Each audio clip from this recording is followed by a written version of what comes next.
questions on the assignment? So anything jump out at anyone about, we're talking about the article that I just distributed.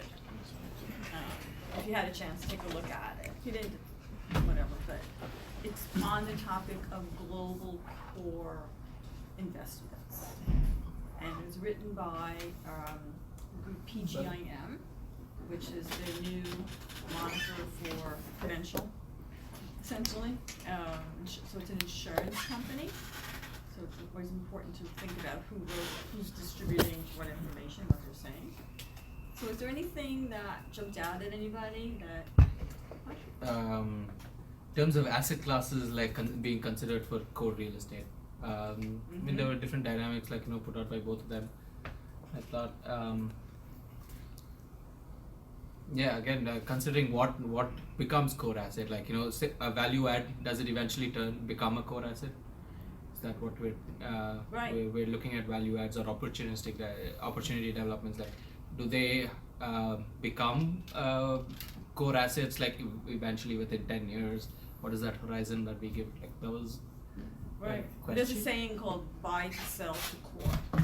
So you buy value add, opportunistic, in order to sell it, to hold it, to make the changes, whatever the market needs, to then sell into a core marketplace. Because why? Because then the expected returns will be a lot lower and the price will be a lot higher. Right? So that's sort of the wishful thinking of every developer and investor. So being real estate developers, we should be looking at that little piece of. Well, it's an arbitrage. Yeah. It's a little gap. So you find something in the marketplace that isn't yet core. Yeah. You can see where the market's moving, and you can see moving into the core space. Yeah. But meanwhile, it needs work, or needs time, or needs something, or there's some change that's happening that's going to create the movement towards more core kind of real estate play. Isn't essentially the concept you're like creating value by eliminating risk? Yes, exactly. Essentially what the whole point of this whole thing right. is. Kind of spitballing off what he had just said too, it was interesting to see and kind of think about what general asset classes were once viewed as core and won't be in the future. So for example, malls, a lot of people used to have those as this like the a part of their core holdings, and now obviously with the exception of a few very well located ones, I don't think most people would consider those core. So are there any asset classes now that in 10, 15, 20 years might not fit into that strategy but seem to now? So doesn't it raise the question then, how do you even begin to think about this? Because, exactly right, so malls were part of a core portfolio and considered very stable, very, go to the bank kind of bond-like. And Fortress is the word he uses. Right, exactly. And now, ouch.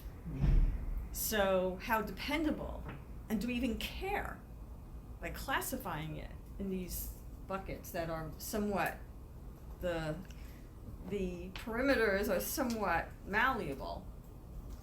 They have holes in them.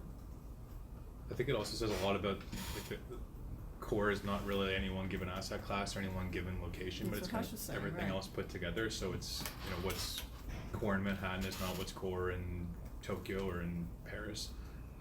Or could it be? Or could be, but it's not necessarily, right? So that's the interesting question. And I think I mentioned the other week that I had investors we worked with that wanted to develop a core global portfolio. So can you put together an office building in Tokyo, office building in Manhattan, office building in Mumbai, in Chicago, and have that a core portfolio to one investor? You're all shaking your head yes. Is the answer yes?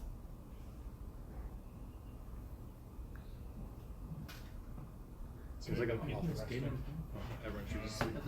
I thought you were making a statement. No, I'm asking. You know what? It's somewhat of a statement question. Because some people do believe you can, and then I can argue that you can't. Currency alone.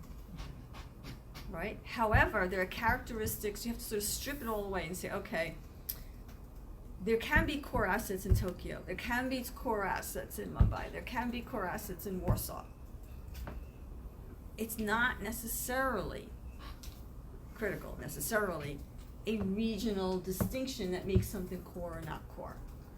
And couldn't you have two buildings right next door to each other in one market, and one's core and one's not? Right? So it really comes down to the building, but you cannot negate the geography as well. So it's complicated. Yeah. I have one more question to add on to that. You can have It's not a question again. Okay. So what happens to these old, aging core assets like MetLife building?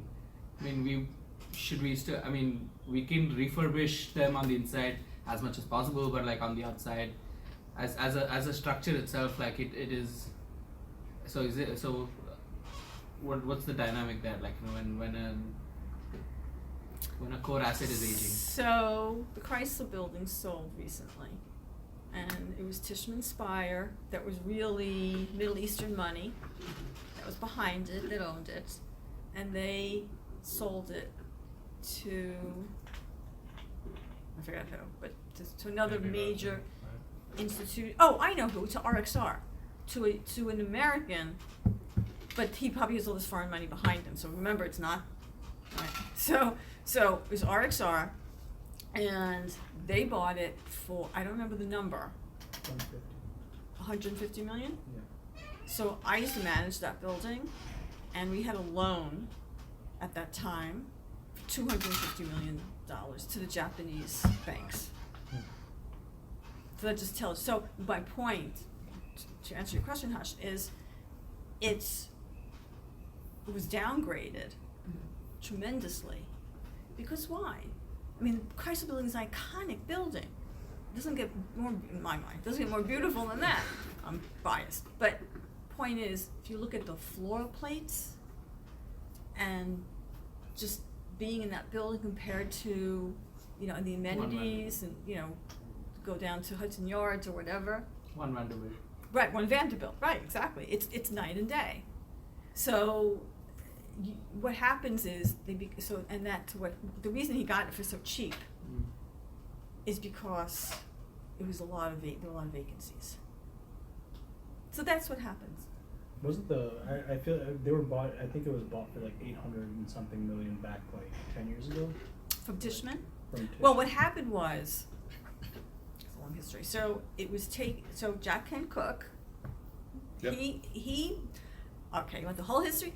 Mass Mutual took it out of bankruptcy from Goldman DiLorenzo. I can't believe I remember the names. Goldman DiLorenzo trashed the building. Literally had garbage in the lobby. It was terrible.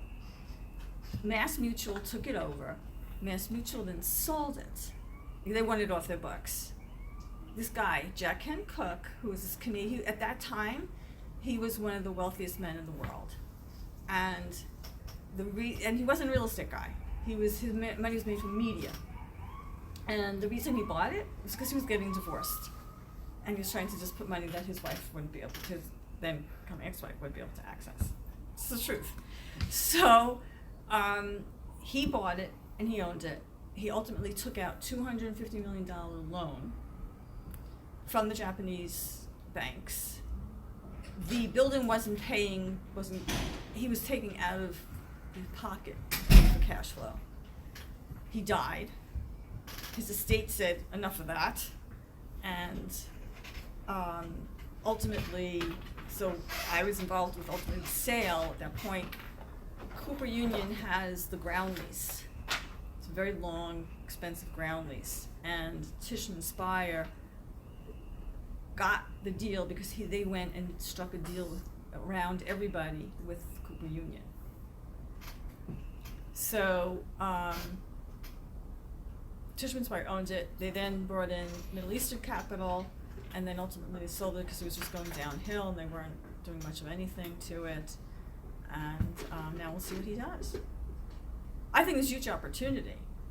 So with it, so is Chrysler building a core building? Should be. I think it's like past I don't even know. refurbishing to the standards that today would be core though. Like the ceiling heights are like you can't increase ceiling heights to the point that have to be today. You can't remove all the columns in a building that big to make it into office space that would be attractive to the big To WeWorks. modern companies these days. And if you can't attract those tenants and you can't get the highest rents, then how can we call it core, no matter how prestigious or good the location? But do you need the highest rents for it to be a core building? No, but you need not to be vacant. So I guess you have to Strong charge all That those. helps. Right. Strong thing. Right. So the point is, Not core globally, you can do it, and you can look at it. You start to look at the characteristics of the buildings to say what actually is core. But the question is, how do you project that into this? Based on this article, a lot of people thought they were buying core safe assets. Now, one of the characteristics of core is what? Low leverage. So you try to mitigate the kind of risks that you would normally have with real estate by how you structure your deal. And that could very much help to become a core asset in that sense. So if you look at the geography, say, okay, it's a central business district downtown, it has so many people walking past it, blah, blah, blah, and there's a certain size of the marketplace, you know, so you come up with certain criteria that can indicate whether or not it's core or not. What's low leverage? What are we talking about? So remember we spoke about the Odyssey index, the open-ended diversified core equity index that measures core funds, like 33, 34 funds, that they actually measure the returns on how they've done. And so the average leverage, answering your question ultimately, the average leverage for the Odyssey fund is somewhere, I have it written down because I just looked it up, is something between like 18 and 33% or something like that. So below 50%. So it's like 20 to 30 something percent. But if it's like precisely it's a core asset, it means like me as an owner, I'll have like truly leverage with this asset because it's like safe. It's like That's so that's why- the pitfall. You feel that way. But Yeah. look what we were just talking about in that article. It speaks to the fact that you have these malls that everyone thought were safe. And if you would have put a lot of leverage on them, even though you thought it was safe, you could get in a lot of trouble. So the main thing is you do need to keep very sort of strict policies in place to maintain the sanctity of the security of that building. Like, don't get ahead of yourself. So isn't it Sort of message.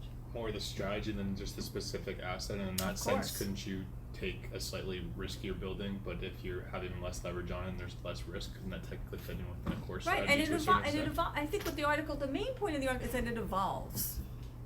Right? It's not real estate isn't static, even though it's a building that sort of stays in one place. It's not static in terms of the marketplace. So it will evolve into something that's not, like we spoke about apartments. Remember I said to you when I first started investing in institutional capital, no one would go near residential. And they said the same thing, that residential was not part of a portfolio for institutional investors. And now it's pretty, hot commodity. And it is considered core in many instances, not all obviously. So the point is, a lot of it is discretion, a lot of it is certain kinds of ways of maintaining the security of what the financial underpinnings of the real estate are. And then there's also the geography. And I think the answer to my first sort of snide question was, yeah, you can put a global core portfolio together because you maintain certain characteristics, and that would be your version of core. It might not be everybody's, but I think you can still do it in a way that would make sense and that investors and other people in the marketplace would think that's credible. So any other questions on that? I just thought another interesting point was how they mentioned in the article that they can pick up on like trends and things that are Yes. going on in different markets, and for example, like the retail issue, it's sort of making its way slowly into Asian markets, It's a great point. but it hasn't really reached it yet, and so you can sort of predict where things are headed. Right, and it's a little bit, I find, a little bit of a regional bias to think that, well, what happens here in the US is going to happen in Asia or wherever. Sure. But you can see that the point I think is, and it's a really good one, is that if you watch what happens globally, even if you're sitting in New Jersey and just doing investing, like you and I are, it's still helpful to look at the world, because you're going to get ideas about what's happening in these other markets, and you're going to start to see patterns of movement of both capital and the real estate market itself that can then be applied locally. What there's a saying like, invest globally but think locally, or something like that. To going back to your point again about retail going, so Toys R Us went bankrupt in the US. It is popping up stores in India. Who is? Really? Like Toys R Us. Oh, Toys R Us. Toys Oh, R Us. and they're now opening stores in India? Yeah, like we got a couple of stores like a year ago, and I think I read an article about like it being like a dominant toy retailer. They're still Right. open everywhere in Canada too. Really? Yeah, they never went bankrupt. Someone went and bought them all, and they still run them all. Yeah, And they're still they're very running popular. They're in less kind of pieces. very like Bits and prominent, pieces. expensive pieces of real estate in these malls. Interesting. I think a lot of companies do that, right? Yeah, In they the break- bankruptcy restructuring. Right. But it should tell the retailers or landlords in India and Canada, take a look at what's going on here. Yeah. And make sure you're getting extra security if you're doing a lease with them because of all these other issues. I don't feel like I agree with that, Okay. because in Asia and particularly China, you see a lot of big box buildings, right? With, I mean, they're huge. They're huge. They're They're, I don't understand it. But it's all flex space. You've got retail on the bottom sometimes. You've got offices in the middle. They've got apartments. They've got theaters. It's all mixed use, and it's a lot of buildings that are like that. And they're, well, for the most part, they're occupied. There's a lot of older stock where they're just totally vacant. But that's a different point than what we're talking about with just the credit of one tenant being, in this instance, Toys R Us. You're right, there are, these huge spaces are multi-use Yeah. occupants, or they're multi-tenant kind of occupancies. However, if you know that you're leasing to a tenant that's coming in, at the end of the day, it's all about credit. Yeah, it's the same credit. They do the same thing there too. It's credit. Right, right. So you just, you get nervous that there's sort of a corporate culture, ethic, or approach that could leak. If they had problems in one part of the world, there's a chance, a higher chance, I would argue, that they could have problems in other parts of the world. Not that they will, but if it was me, I'd be asking for additional security, and I'd be looking at balance sheets for that market. I mean, I'd be all over that. Where you look at the strategy too, right? They had like hundreds and Right. hundreds of stores at every little crappy regional mall across the Right. U.S. and in Canada, there only ever was like 10 stores, and it was in the biggest mall in Toronto, the biggest mall in Vancouver, the biggest mall in Edmonton. So there's maybe there's a different reason why they're not going bankrupt. Maybe it's not a balance sheet thing, but it's a strategy thing, or Could be, Lots but of then different- also, what are they using as collateral? I can get the point is there's different, like there's lots Right. of different ways to look at it. It's just it's a red flag, and it's not That's necessarily right. it's a whole. Then This you is can't- the issue, but that's- let's investigate and see what the issue could be. I think that's right. Right. I think we're all saying the same thing. So anyway, so I thought that was interesting to take a look at that. So we have questions on the homework. I can put that up and let's go over that and talk about what that's going to be like next week.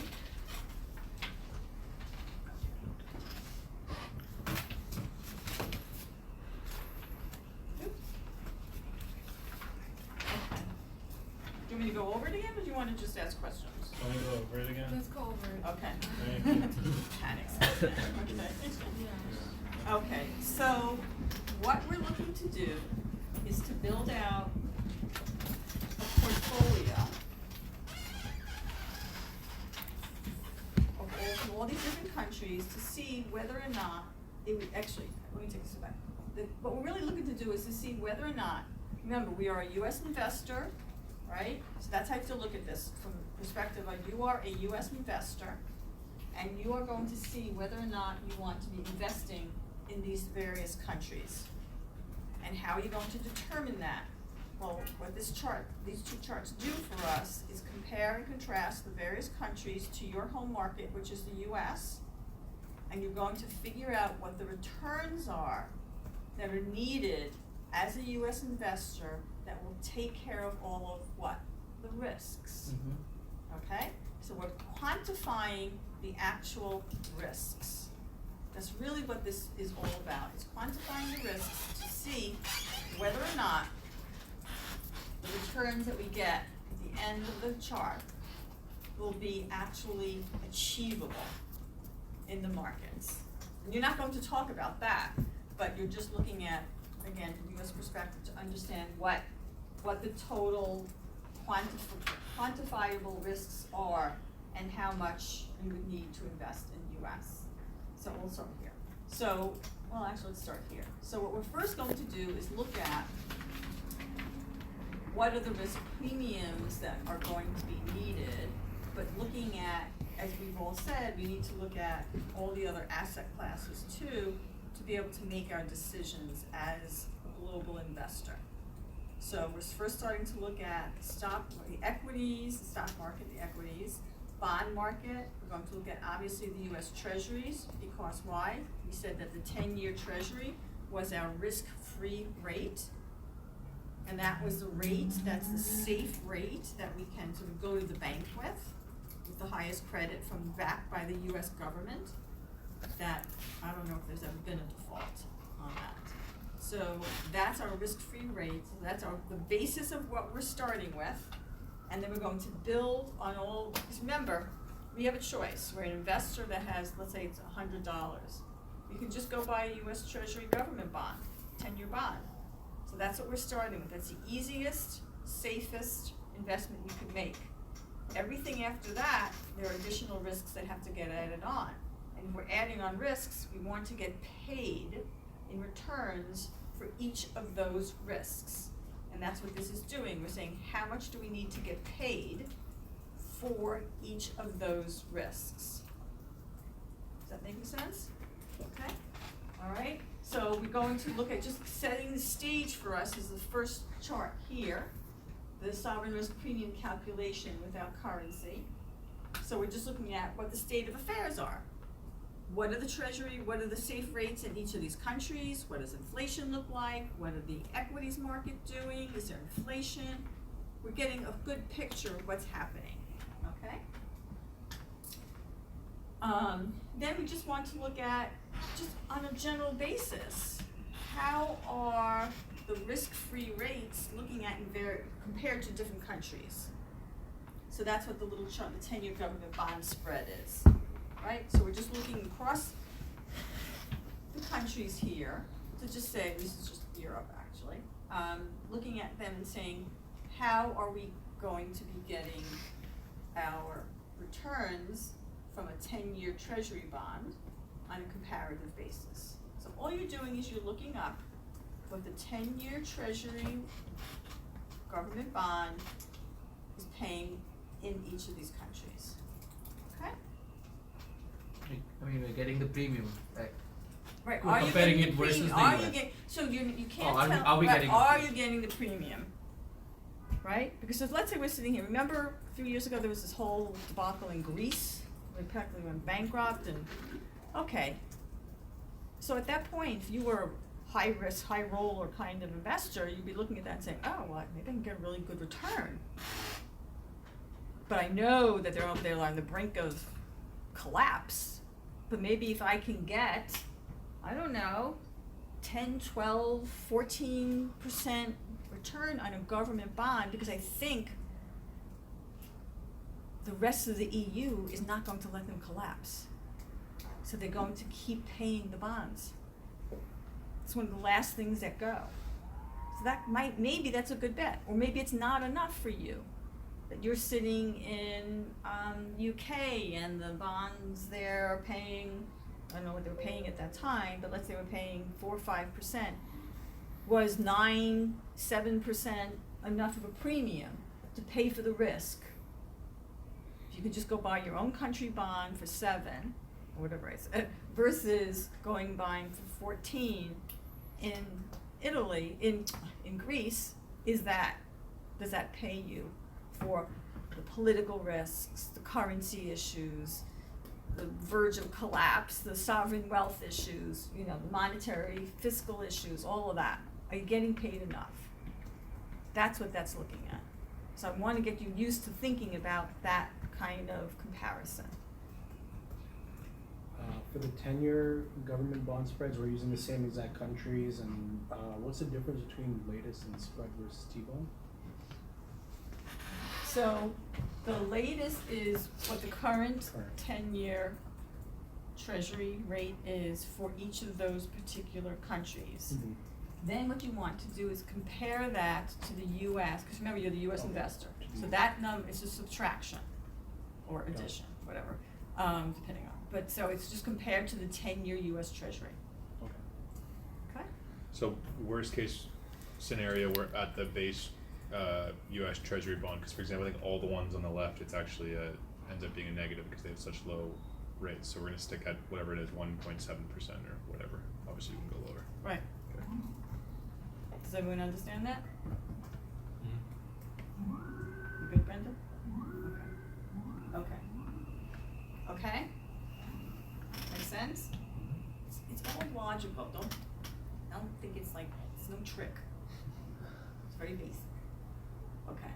Alright, so now, we'll go through this. So the treasury real rate we just spoke about. The US real estate hurdle, that's for you to decide. What is it that you think, because remember we said this is private real estate, this isn't REITs or anything like that, it's not to trade on the market. What do you need to buy into real estate because it's an illiquid asset that's not easy to get in and out of? So there's a premium you need compared to buying a bond by making a phone call, right?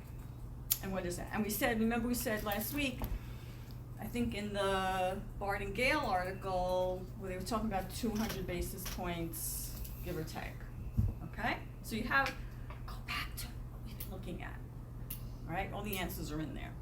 So you need to figure out what let me just stop. You all, next week, are going to defend, you're gonna put your work up, and you're each gonna have like 10 minutes, and you're going to defend what you did. I want you to get used to presenting. People don't talk about that enough. It's a critical skill. And I want to see that you really understand this, because this is the crux of what we're doing, right? This is all about risk and reward. And that's what this class is about. You'll get rewarded if you understand risk. So, point is, I want you to be able to talk about it. Okay, I can just see the numbers, it's not gonna tell me whether or not you really get it. So each of you can have like 10 minutes to defend it. And the rest of us are the investment committee, and you guys are gonna be also, I'll be sitting there watching who's saying what, because that's also part of this. You have to push into, and we'll be nice, we'll be kind, but you have to push into whoever's up there to challenge, to be engaged. Otherwise we'll all fall asleep. All right? So, where are we? All right, so you need to defend what your hurdle is. What, yes? Question. So the hurdle will be additional to the risk-free rate in that country. Right. Just Right? Does that make sense to you though? Yeah. Okay, good, okay. Right? So what we're doing is we're building, think of it as building. We're starting with the foundation, the risk-free rate, treasuries is the foundation, and every risk we're adding, you have to get paid for. So it's illiquid, real estate's illiquid, it's difficult, you have to manage it, all this nonsense, right? You have to hire lawyers and all sorts of people. So you're adding a layer of risk, you have to add a layer of return. And so you're building up the pie, or building, literally. Okay? So you'll pick what your real estate hurdle is. Then I want you to look up what is US real estate return from core. And we're going to get that from one of the indices that we've been speaking about a lot, from NCREIF, right? The NPI. Or you could look at Odyssey too. I don't know that either one would be necessarily wrong, but you'll have to talk about it and what it means and why you chose it. Okay? Then you'll have the country sovereign risk, which is again the treasury rate from that particular country. Okay?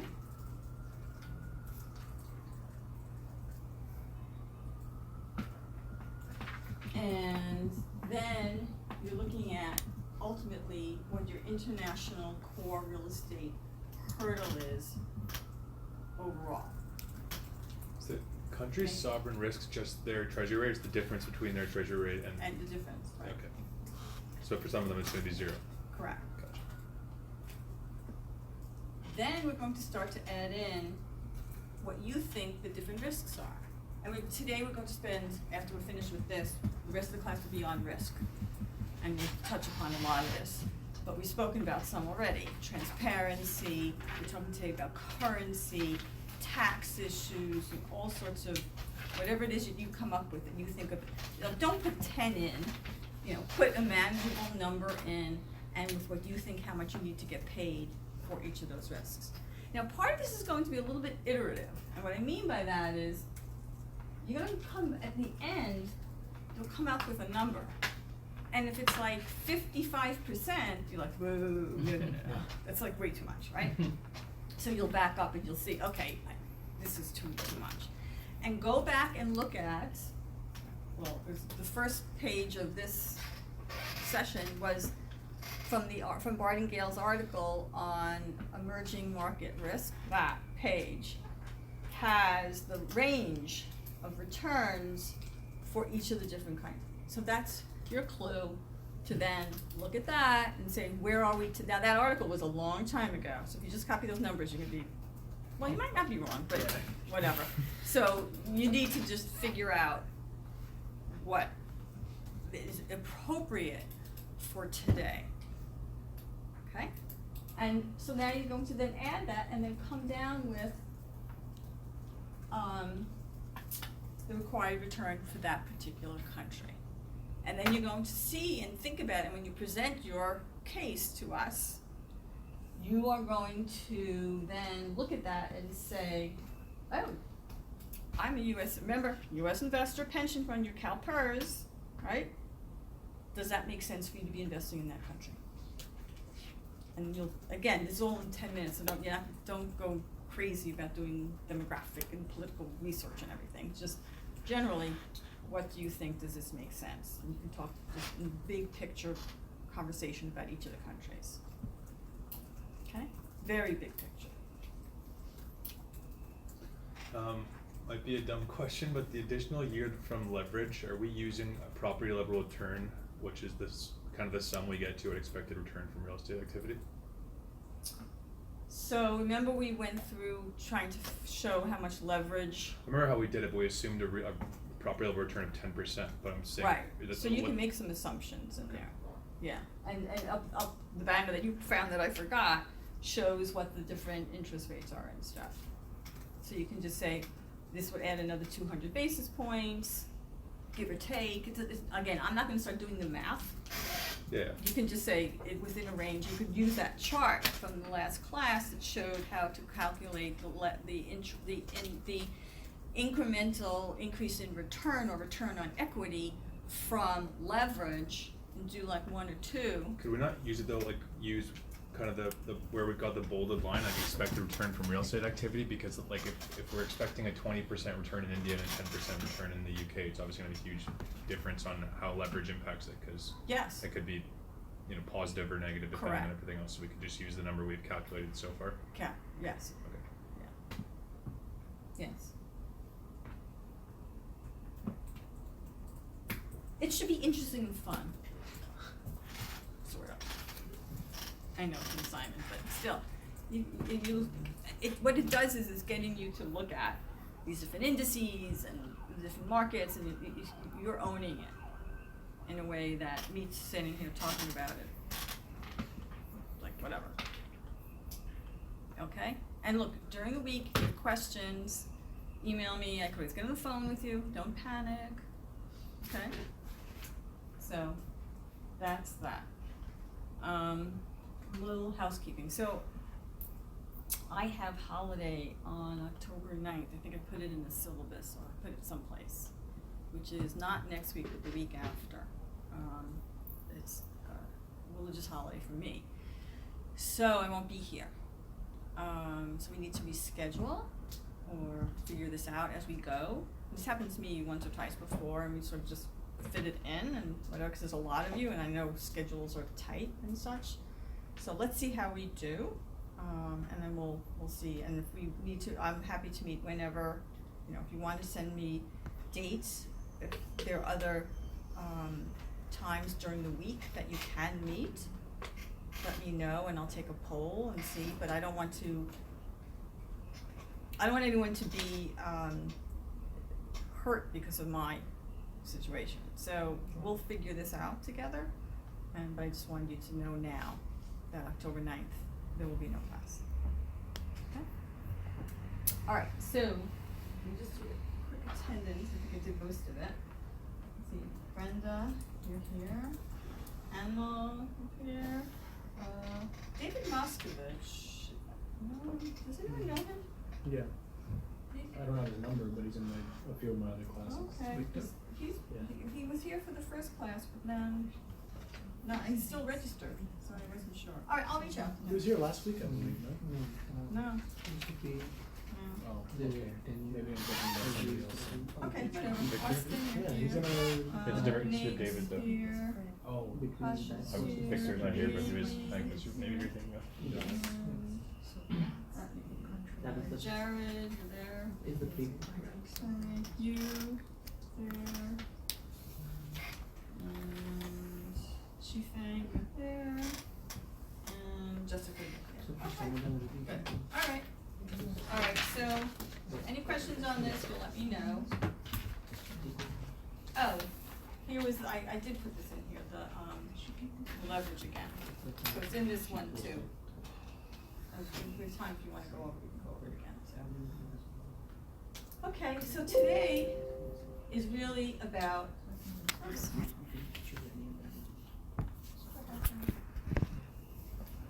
Oh, alright, risk. I don't know what happened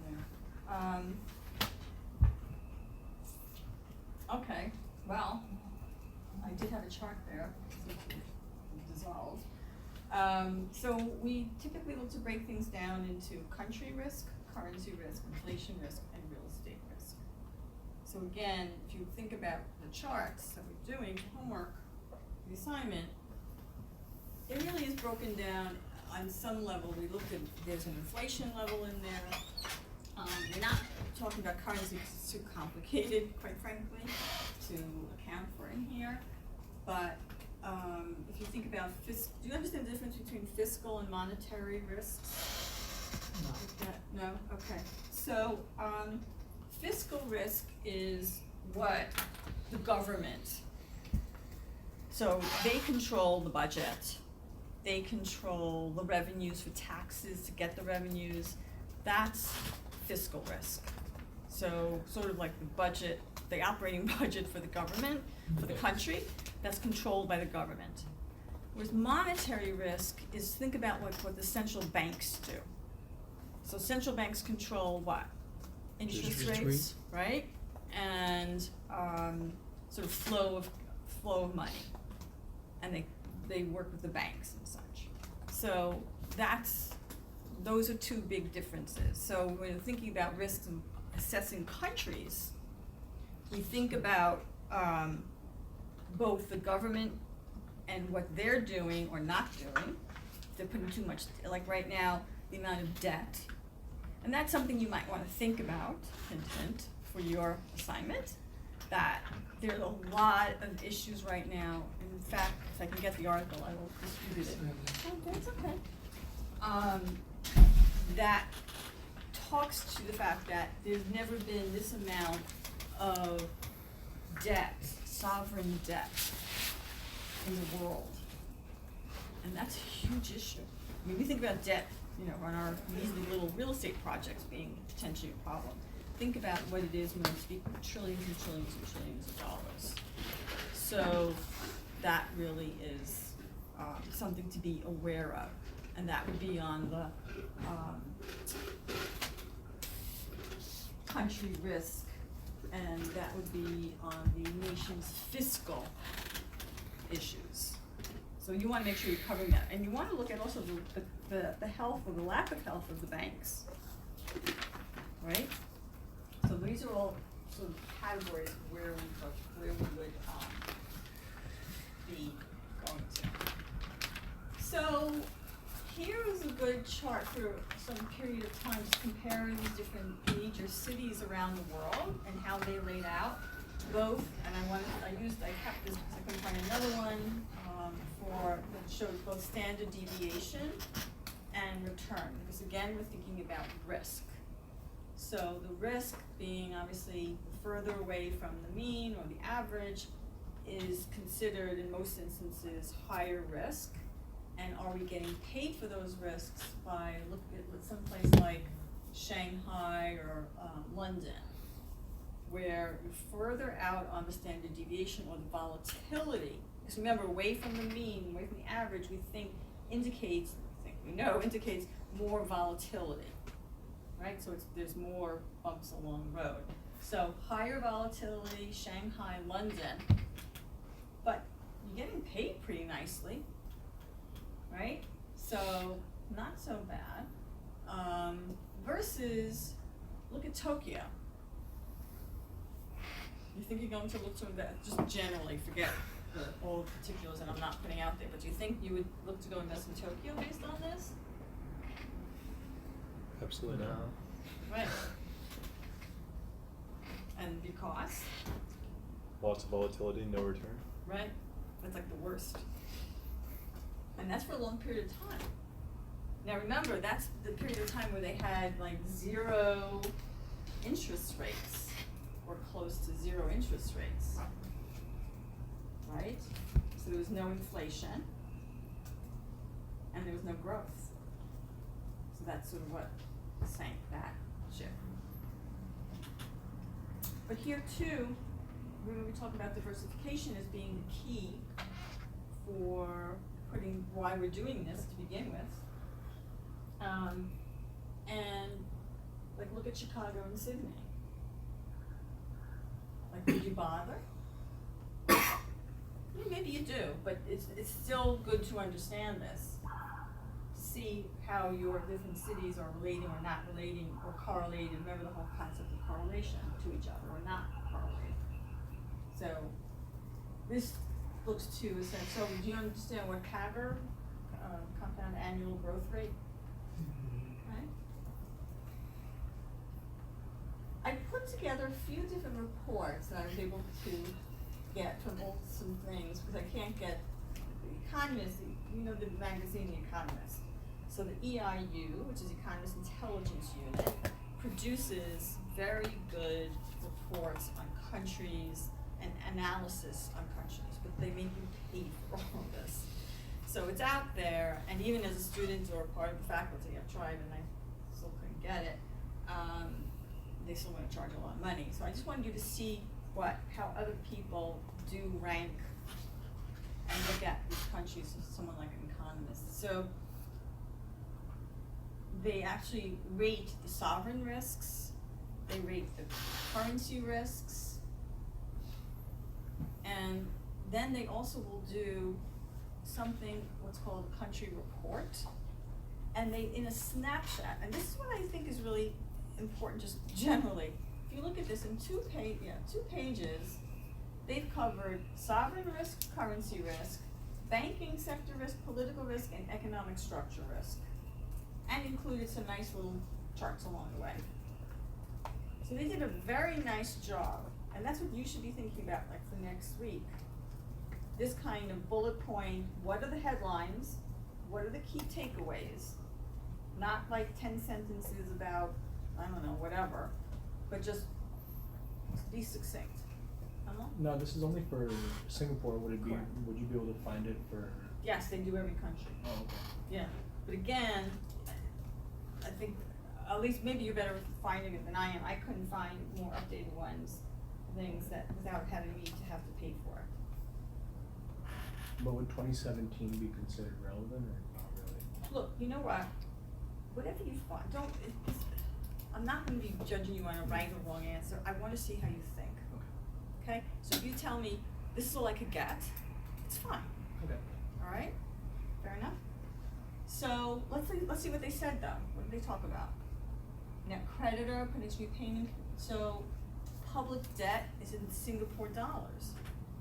Oh, that's really important. Why is that important? Tells you right there next to No exchange rate risk. right. So they're not tied to fluctuations. Right? So that's very important. So they're not borrowing from outside bank. They're not, so like what has China done? They borrow- China's went and bought, I don't US know what the Treasury. number is these days, but huge amount of US treasuries, right? Yeah. They're tied to us in a big way. Because why? They bought it, it's in US dollars. Ultimately, they have to repatriate it. So what happens to us can hurt them too. So when you hear about the trade discussions, you can think about that. And we're talking about currency risk today in more detail. Not too much, but some. And look, the bank had lender currency risk. The bank has sufficient foreign exchange reserves. Another key component, foreign exchange reserves. They have enough money in the bank, right? And zero appreciation, they're not expecting anything to happen going forward. We have here political risk. Okay, and then banking sector risk. Banks enjoy high levels of liquidity and being well capitalized. I mean, what happened to the US? Global financial, and not just the US, global financial crisis. Banks went under. Banks didn't have enough what? Reserves. Thank you, Austin. They didn't have enough reserves. That's one of the things you're going to look at. Do banks have enough reserves? Or is the government gonna have to bail them out like what we had to do? Right? Political risk. I mean, that's front and center right now, right? Can't escape it. So what they're saying is, so remember, we're forecasters, we're, wizards trying to forecast the future. What they're looking at is what is the politics, how is the politics going to affect the economy, right? Change in leaders, change in policies, who knows what's what. Yeah, look what's happening in India now with Modi trying to, is like you can, any part of the world you can look at and look at the politics now and say, look how it's affecting the economics. And then strong manufacturing, okay? So that's one, and dominant services industry, so good diversified economy. What happened in Manhattan? Manhattan was based on what's called fire insurance and real estate. That was like 75%, whatever it was, of occupied space in New York, Manhattan. It's now moved, and we're now a huge tech kind of center-ish, is what I would say. So having a diversified business base for a city is very critical. So the point is, you can see here how very succinctly you can cover these major risks, 2 pages, and talk about what's really critical. And that's how countries, that's how governments, that's how investors, that's how banks, and you want to go raise money from someone, this is what you need to do. You need to understand this. And here we're saying political risks are bigger for real estate than any other asset class, potentially. Why is that?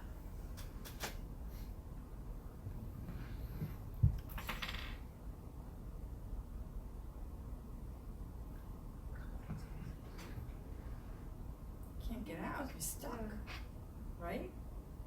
Look at the last part of it. Low liquidity. Yeah, there's no liquidity. Right, If a you can't country get out, you changes can't, all of a sudden, its there's a rules. major coup, you're there. I feel like it's kind of like villainized in most societies today. Like real estate owners and developers, they're always the bad guy asking for more money or whatever, but no other business does that really happen to the same extent, it seems like, than real estate.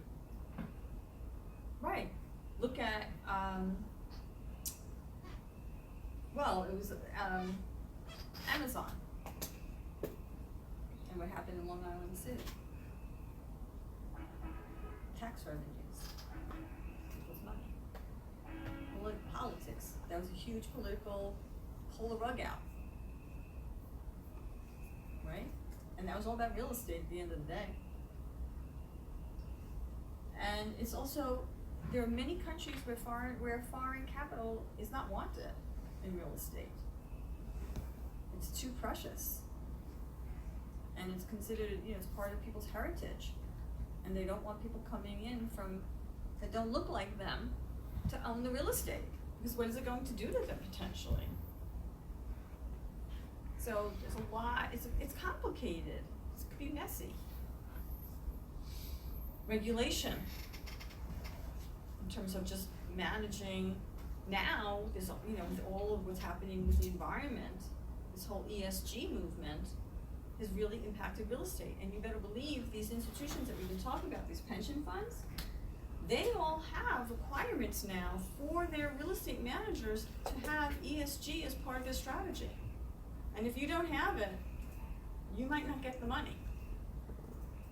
So that's also a very big issue that's politically driven as well as just regulatory driven as well. Oh, and then here, how do you get your money out?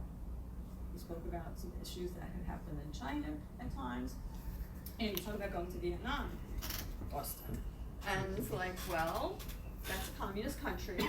How easy is it going to be once you invent in the middle? I'm sure they'll be happy to take your money, but to get it out might not be that easy. It could be some very tight regulations. You have to leave it in for a certain amount of years or, whatever. And in China, what happened, they didn't like they thought that in South Korea, in South Korea, there was a situation, it was messy. A Texas developer, they went in and essentially they made too much profit. And they were like turning around and they got stopped. And it became like a real nightmare. So these things are very real and they're not easily overcome as well. How do you, also practically, how do you do it? How do you go find a partner in these places, from a practical basis? Commercially, how do you, again, we're talking about building up a risk premium to compensate for the risks. Currency issues, we're gonna talk about that in a minute. World stage cities, we're going to start to speak about why are those important?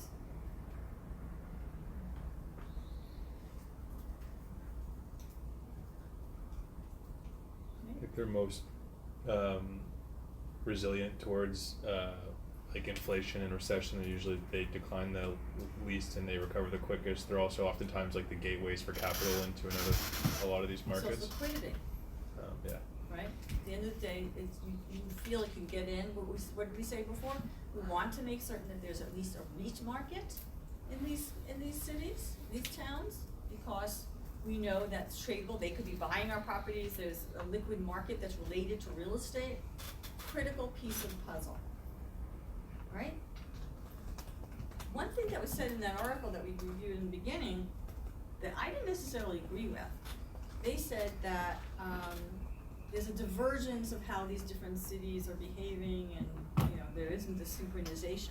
I think there is more of a synchronization that's happening than what that article alluded to. And with that, it argues less of a reason why to do international global investing. But it's something to be thinking about too in terms of you want to be hitting the largest cities because of the largest employment bases, largest opportunities for new businesses to be developed. You need employees, so you need to be thinking about that. And then also the liquidity issue. So that's why you want to have also the trend. You want to see a certain number of transactions, both dollars and volume, per year in any marketplace before you enter. You don't want to be the first kid on the block with this. Well, there's no reason to be at this point. Fees, we'll talk about that. Sorry, this is a little bit. So this was a friend of mine, they started saying 18% for opportunistic investing today. Maybe, I don't know. Going to like Vietnam. Professor, if you are the first one, would you have? So maybe you have to go back to the chart at a premium, a line for risk, first one in. I was just gonna say that. Yeah, right? If you're creating the market, you want to really get paid. Right? I don't know about 18%, maybe that's high, maybe it depends where you're looking.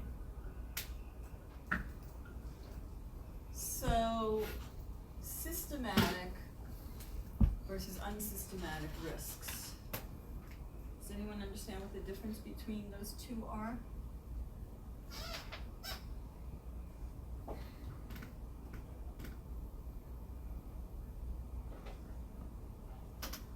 Well, so it tells you that. So, the first one, systematic,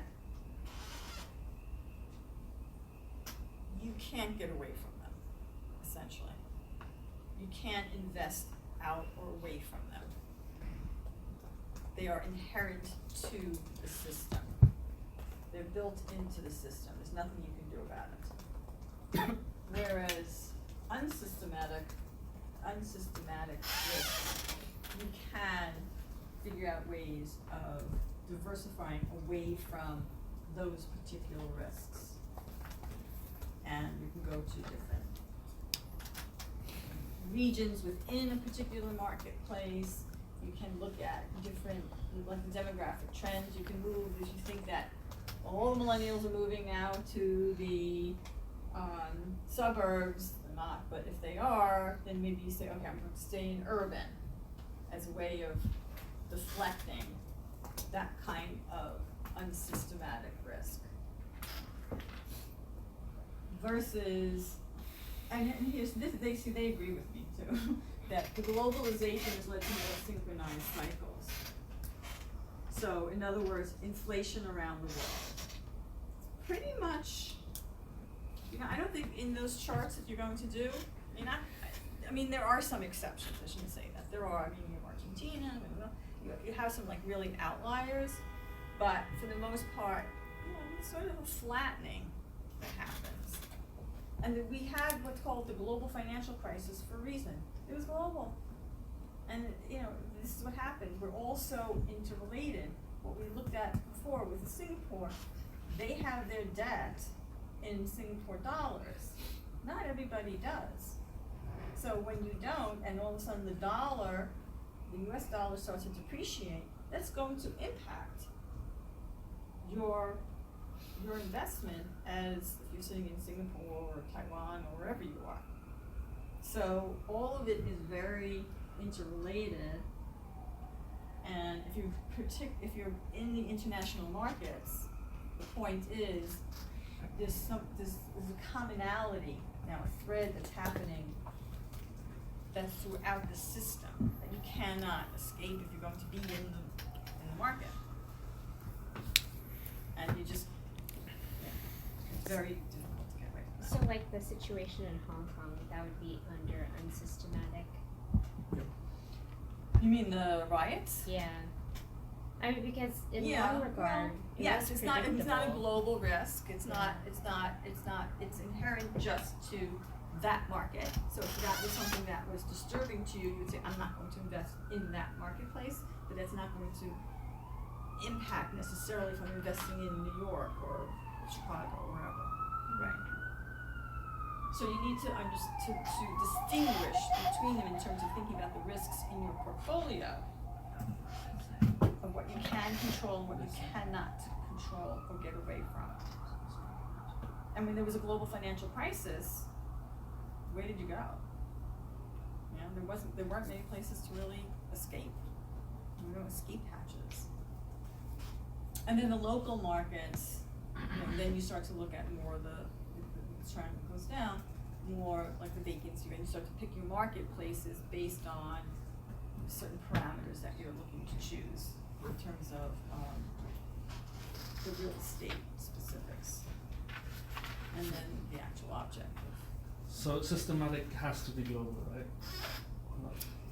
Because you can sort of invest in various different, I guess, continents to minimize risk, or? Yes, you can look to try as best you can to manipulate around it, but it's probably going to somehow creep into your system. And look, Trump gave a speech at the UN yesterday that was very nationalistic, away from globalized. So, there are leaders now in the world that prefer and want that. But the question is, us as investors, we need to look at that. The question is it too late? aren't we too tied? Because we as Americans here are manufacturing so much overseas. So, yeah, you can start to question all these different pieces. So in a way, it doesn't even matter what anyone says anymore. The economics and the business reality of it is we are very tied to each other. And we are a global world of business.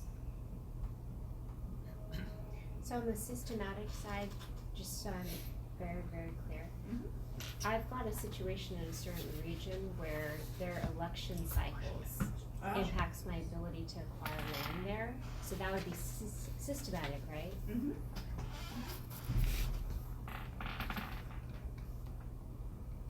Yeah, because you can't get away from it. Yeah.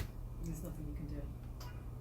But on the other hand, you could say I'm not going to invest there. That would be your way around it. But the question for you would be then, Jessica, can you get paid for that additional political risk? That's really the question. And there are ways of looking at that. Is that me? Anyway, corruption. I haven't spoken about that, but it's prevalent, it's out there.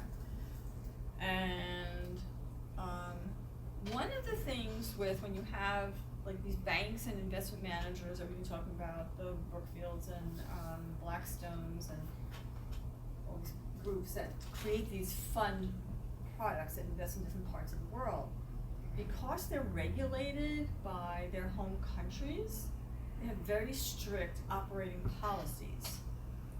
So even if I'm sitting in a JP Morgan in New York, but I'm investing in real estate in Nairobi, and let's say in Nairobi is policy or common practice to give money to the government officials to be able to do development. I, as the banker, can't do that. So there are some very strict rules and regulations for a lot of the institutional capital that's moving overseas that can't do these kinds of one hand washes the other. I feel, again, corruption's huge in India as well. So we kind of include it in our line item. It's like while doing our financials in our project cost, we call it miscellaneous. Right. And we had the same thing here. 4%. If you look at New York, 3% of the project cost. the construction companies or even the trash removals are all organized crime. Yeah. So, yes, but I'm just saying that the bulk of the capital that's going into a lot of these projects can't do it. So you need to just be thinking about that and how that impacts. And also, do you want to be involved with that? Once you start, it's a slippery slope. So, and because of that, people actually rank. So look at this. This is ranking corruption. And so part of it is the transparency issue, right? That when you have a lot of information, if we see a structured REIT market, we know that there are some indices out there that are following these markets, that are getting and accessing information. It's less likely that you're going to have that kind of hidden, dark alley kind of transactions, because there's a light being shown on it. Not always, just as not believing me, but okay. It helps. It doesn't stop it, but I would say it helps it. Yeah, I feel like it's one of those risks. You either accept it, on your risk matrix. Some people just don't. I'm saying that so with the banks that I work for, and I work for several, I had to every year go through a web class of this, and I'll show you some of the questions, of these kinds of issues, corruption issues. And I had to sign that I wouldn't, and they tested me to make sure I understood all these situations, you know, Anne gives his money to Larry, and it's like this whole thing, and you know, but it's his brother-in-law, and you know, oh my God. So the point is, they really, really work hard to make sure that not happening. We do that CBRE every year too. Right. Like most big global companies will make you do them. All But the global but companies. you also wonder in some of these places, like whether it's so they can say they did it in their thing and then they just do it without telling anyone, like in certain markets, right? Like how much of it is a commitment to be uncorrupt and how much of it is well, our employees were all told not to be corrupt. So what I would And then they did it, it's kind of like they can say, wash their hands of it. if it's like CBRE is a big public company, they're all over it. Yeah. They have to be, because guess what? SEC regulate, you know, whomever. They'll hit their stock price a lot more than any one project will benefit Right. them. But the problem is, you have how many people work at CB? So, I don't know, a lot over 100,000. Is it over 100 now? Yeah. Okay, so over 100,000 people. How in the hell do you? Sorry. How do you control that? It's almost impossible. But you try, and you should. Part of it is you need to show that you have practices in place. So I don't know. Are these? So least corrupt Australia. When was this done? Let's see when it was done. But where's U.S. in here? Top right. Might have changed. Oh, up there. Yeah, there we are. Okay. But Norway, Singapore, Finland. Yeah. Okay. Do most people just do it with the equity part, or Do what? to finance the corruption? To bypass the bank, or No, it's equity and debt. Is that what you're asking? well, if it's equity, I guess you don't have to go through the bank, no? Right, but you still, it's not your equity typically. It's someone else's equity. It's institutional investors' equity typically you're working with. Okay. Yeah, So- I guess, yeah. Right. Nothing else. Right? Mm. Ash, did you have a question? No, I mean, yeah. So, anyway, that's what this looks like, and people look at this. So here you go. U.S. fund manager defrauded first by China local partner. And this happened twice. This was both Morgan Stanley and Goldman Sachs. Same couple took them for a ride. And people lost a lot of money and people went home, put it that way. Because how do you think you start to choose a partner in a foreign country? You go into a foreign country, going to Vietnam, how am I going to go find a partner? What am I going to do? Because I know I'm not going to go do this myself, right? So we know that. That's why we all agree with that. How do you start to find a partner in a country that you know? You did your little analysis. You say, okay, I took that, I believed her, whatever. I did the little thing. It got me this agree that Vietnam, I'm going to get paid for it. It's great. I'm going to go there. I'm going to do this. Now what?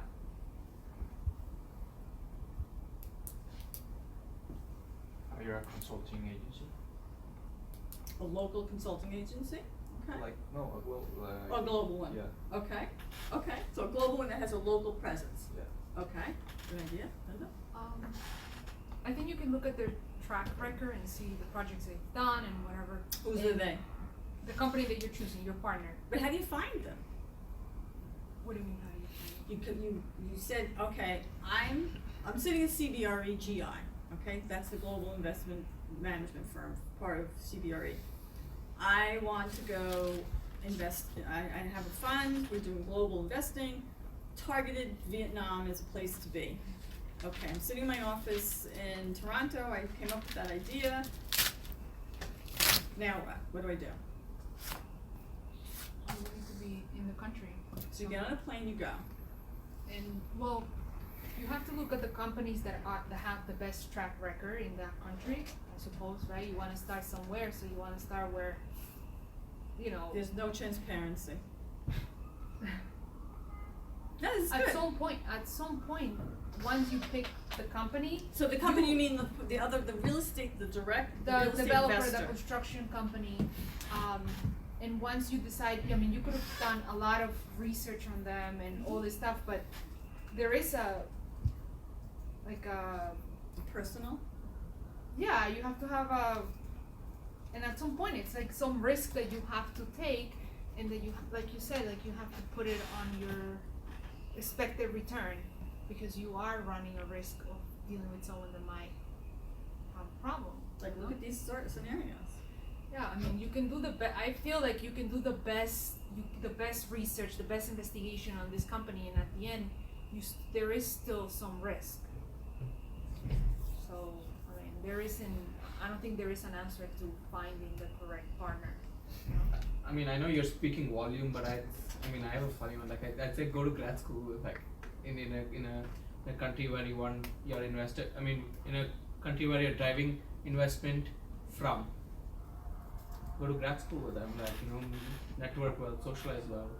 So you yourself put yourself into grad school Yeah. in that country. Again, I'm not talking volume. I'm not talking like your. But what if you don't speak Vietnamese? You need to trust your partner relationship. Right. So, No, but like, So you need to Find spend a them. year. but other multinationals, Call out companies, an you talk investor to meeting? them. Like I know, I guess I was lucky to work at a company that had such a big network, but we'd have foreign purchasers come in sometimes saying that they'd done deals with our offices in China or Hong Kong, and you could just call up those offices and ask if these companies are real, and sometimes they never heard of them. Sometimes they're like, oh no, like we know that guy, he's in our office last week. And likewise, if we had certain people looking to partner in places in the US, we could call, someone we trust in the US office and ask for references about certain people. So I mean, I guess you have to have the network to begin with, but asking people you trust to make a recommendation can help. So, putting these two together, global companies, because what I just started off telling you, that global companies, especially based in certain developed countries, have certain requirements for transparency and honesty and not working under the table. So you find the CBREs or the JLLs or whomever in the real estate market, or the consultants who are global, who have offices. If you go to their office in Chicago or DC or wherever, to then get introduced to those groups. The other thing that no one's talking about is lawyers. You can't just get on a plane and show up. You'll get taken to the cleaners. So you need to, also there are global law firms.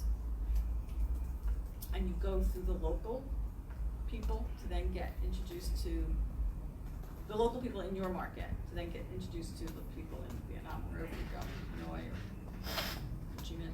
So, accounting firms. So all these kind of groups have put a lot of money and resources into opening offices in these different markets.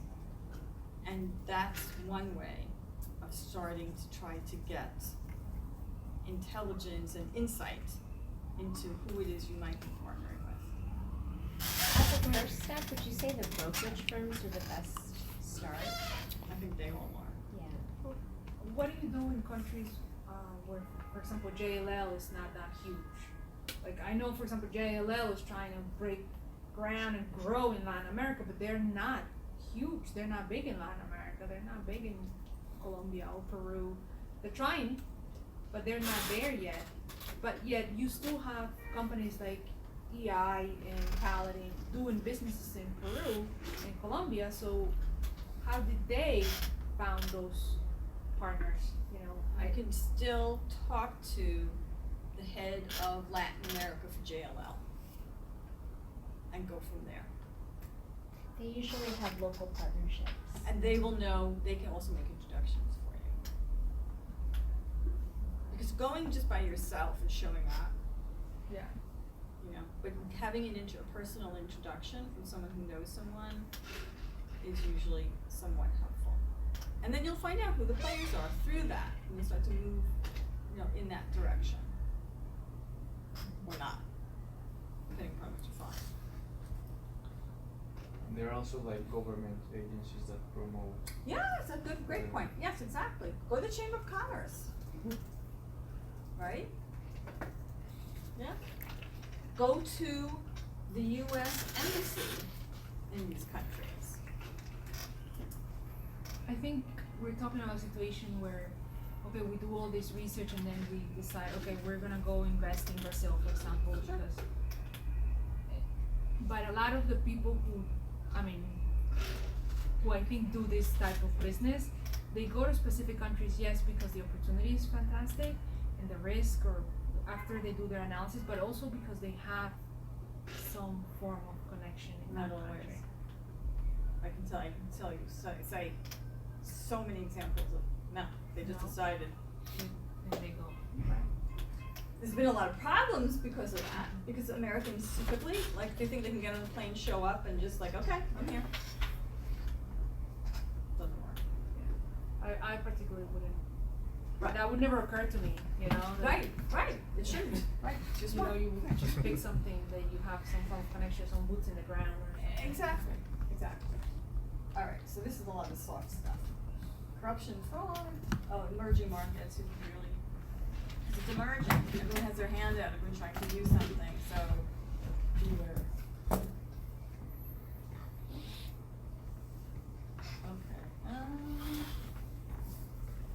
Okay, so, and this is what we're talking about with synchronization versus the lack of the timing of business cycles. We started to look at last time, it's not only like where the country is, but also where is the real estate market in its cycle. I keep meaning to put that in there. I told you jail has a clock, property clock, you can look up, and I'll try to remember to bring it next time, for different markets and where they are in relation to each other. So you can see where the markets, real estate markets are, and how you want to start, do you wanna wait till the clock is more in your favor, where there's more opportunity, or do you want to be more certain that this is the great time to be investing? And then you have to look at also the sub-markets, the industrial versus, everyone loves industrial now, versus retail, versus retail. So you have to look at those markets also in relationship to each other and how they work or don't work, right? And then the demand, demographics, which I guess that was like the first class we start to look at of just what's happening with, what is the class, the aging population, the numbers of people, all of that kind of good thing. And contracts. So we started to talk about, I think I have something else on it, we'll talk about it afterwards. Okay, so, oops. FERPTA, have you ever heard of that? So it's the, if I get this right, the Foreign Income Real Estate Property Tax Act, I think. Right, okay, here's it now, 1 second. And so what it is, it's a tax on profits to foreigners coming into the US, or trying to get their money out of the US. So, it's like we said before, it's hard to get money out necessarily of another country. Well, US also made it a little bit harder, for people to make full profits by investing in US real estate. And essentially, it's a US income tax on foreign persons selling US real estate. And it's about 10% of the sale of the gain. I have a question on that, because I've been talking to other brokers about, what their experience was with putting a property on blockchain and closing it through the blockchain. So then, how does that get taxed? It gets taxed I by have no idea. Okay. I sat through a conversation about that, and I have too many questions. I don't know. I really don't know. But FERPTA is, a strong, so what that does, so one of the things is when you're going overseas to invest into real estate, you say that the local people have an advantage, because it's their currency, it's their marketplace, taxes could be different, so something like this heightens the benefit of being a US investor in the US marketplace. However, I don't think it was passed. There's been legislation to try to exempt foreign pension funds from FERPTA. Because why? Because that's the biggest source of capital for real estate, pension funds, right? And that would include sovereign wealth funds. So if they do that, it's almost noise, but they would lose a lot of money. But if I sell and reinvest, I won't be charged. It's only if I try to take it out of the country, or is No, it it's either? it's on the profit. It's on the profit, Yeah. regardless if I leave it in the US or not. That's my understanding. I'm not a tax person, but that's my understanding. Oh, so it's like in addition to capital gains tax? Correct. Oh, I see. So that's why if you're a foreign buyer looking at doing an underwriting for, let's say, the Chrysler building we're talking about, to be different than a local buyer because of the tax consequence of the FERPTA. But doesn't that deter foreign money from coming in? Yes. Yes, So was that what was their goal with that, with doing so? trying to preserve sanctity for the U.S. investors. And I'm thinking that whether or not I'm right on that. If it goes out, if you, it's like the 1031 exchange. Like if you invest immediately, you delay your tax. It might. I'm not 100% sure. Was this I'll look during it the up. recession when there was because when we had the recession, there was a lot of foreign investment in real estate Right. in the U.S. So was that the trigger for this? No, this was Oh. before. What they tried to do was the exemption for the foreign pension funds during recession. So they were trying to sort of fix that problem with that. They were going to leave FERPTA in place, but then exempt the big guys. And it's also, this is only for, I think, it's like 300,000 or something like that is a minimum of the price of the real estate. But it's something that's critical for foreign investing.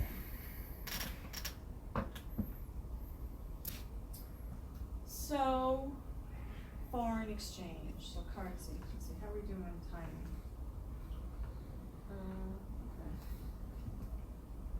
Okay. I'll start on this and then we'll take a break. So, why do we care about currency in real estate? Impacts your profit How? because the currency rate exchange and the volatility of the currency. So, okay. So your IRR might be different. If the currency, for example, devaluates, then you can pay your investors back home, or their profit, it's reduced. So you're all assuming that you invest in the local currency. You invest in the building using local currency. Certain countries you have to, right? No.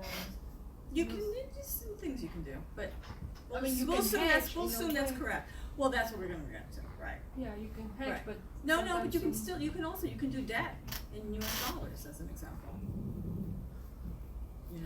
So there are ways of not just buying hedges, which we'll talk about in a minute, but you can also do debt in your currency to protect the sanctity of the return.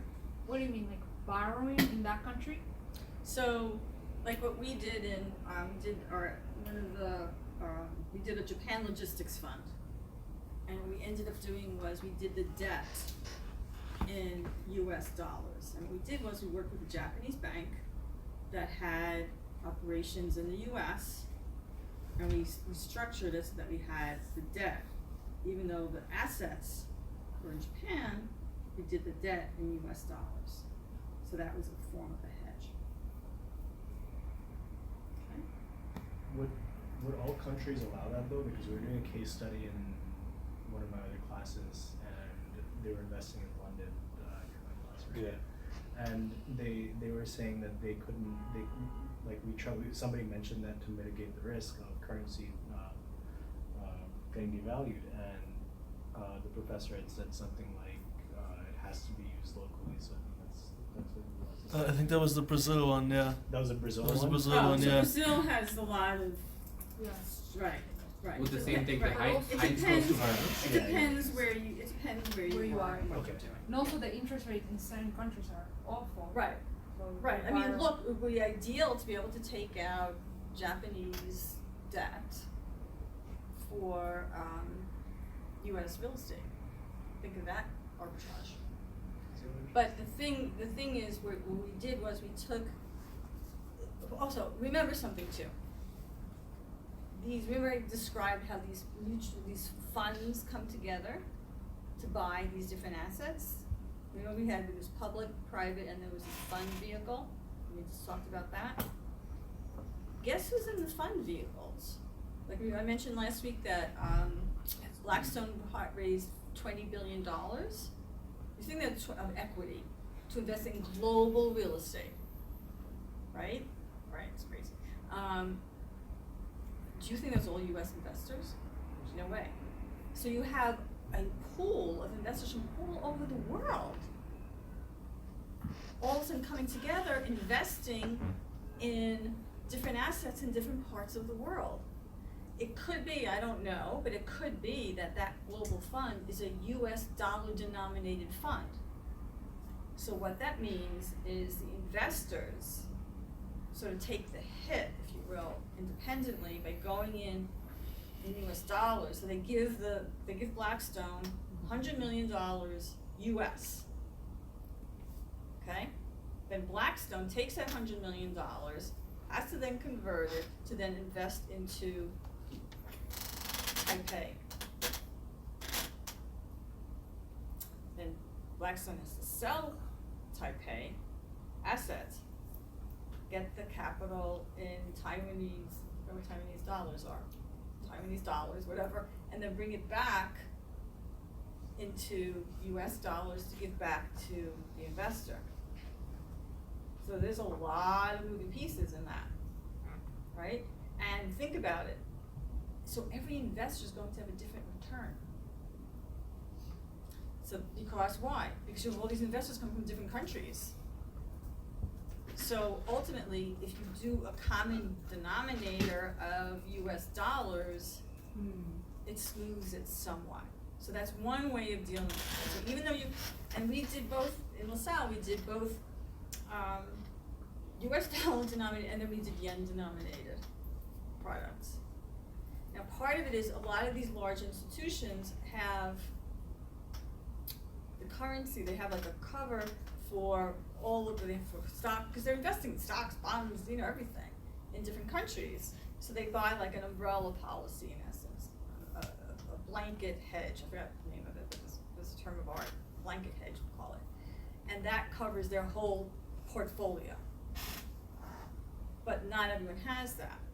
So we had an investor revolt at one point. It was there till like God knows what time in the morning, because they were saying, we want you, the manager, to pay for this.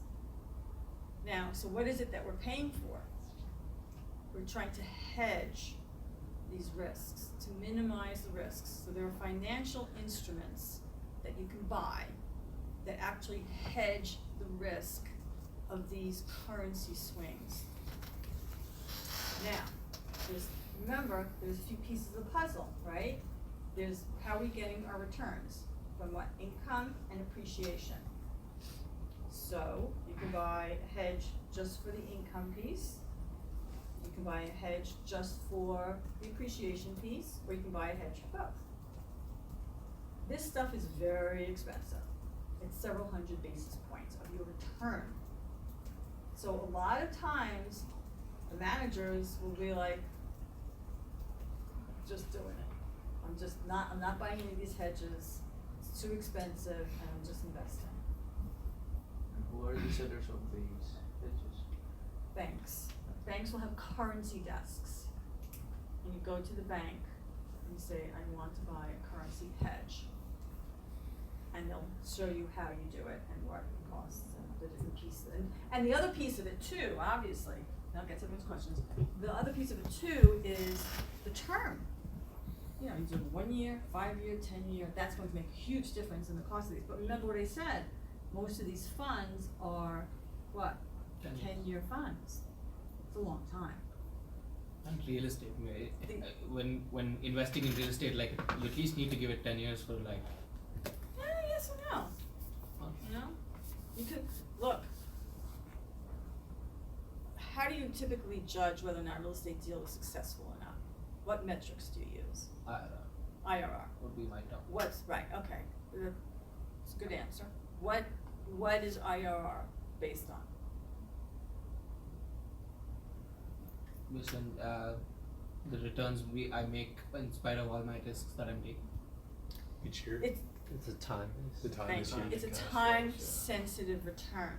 So if you're telling me that your number one criteria for judging a real estate deal is IRR, and we're saying that IRR is a time-sensitive return, What happens the longer that you hold a piece of real estate? What happens to the IRR? Goes down. Goes down. So guess what? Right? What that says is maybe you should rethink the IRR answer. Because part of it is these funds have a 10-year life, typically. Remember we spoke about open-end funds, and we'll go over that again, but these are mostly closed-end funds that have a finite life of 10 years plus. You know, the managers can usually extend it if they need to, but the problem is you have to start judging when to get out. And now if you have currency on top of the real estate risk, all of a sudden you're like a currency manager, and you shouldn't be. So, and then you don't necessarily have the bandwidth of time to figure out when to sell because you maybe missed a window.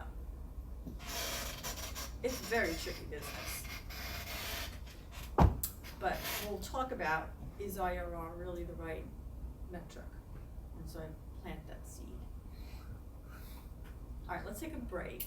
I'm just staring at you. And one other arbitrage, so like Heinz goes to Brazil was the leases that come in were going to come in US dollars. Yes. Any appreciation they get in was going to be in US dollars, so they avoided the entire currency risk. It was also funny on that one, the executive who ended up running it ended up getting fired and investigated by the Brazilians for fraud later on for bribing local officials. Brookfield, they had the, what's it called? The Brinks trucks picking up cash. People went to jail. Where was this? Brookfield in Brazil. In Brazil. There was a documentary about it I think it's on Netflix. Oh, seriously? I can't remember what it's called. There was Heinz was just a tiny part of it. It was this massive investigation. It wasn't It was just about the real estate. Odebrecht, right? Oh, Odebrecht. Yeah. I had a friend that was working there. It was the construction company Yeah. that Yeah. was like And the they center of talked it, I about think. Heinz at one Yeah. point in it. What is it? Brought Right. her down. It took down every Odebrecht? politician in Latin It's America. a big like construction Okay. firm that got caught up in The the whole infrastructure system. and all Yeah. that stuff. Yeah. Yeah. But so when I was talking about transparency and corruption, There you go. it's real, very real. And especially in these emerging markets, all of a sudden, look, you can't blame people. They're sitting there, they were farmers or whatever, breaking their backs for years, and all of a sudden someone comes in with, a boatload of money, and they're like, oh, okay, I know something, they don't, I have something, and it's like, oh, okay, let's, and they weren't taught about transparency and all the Yeah. stuff, and they write their own rules. Or a lot of it's just like cultural. Right. Like it's built into the culture. Exactly.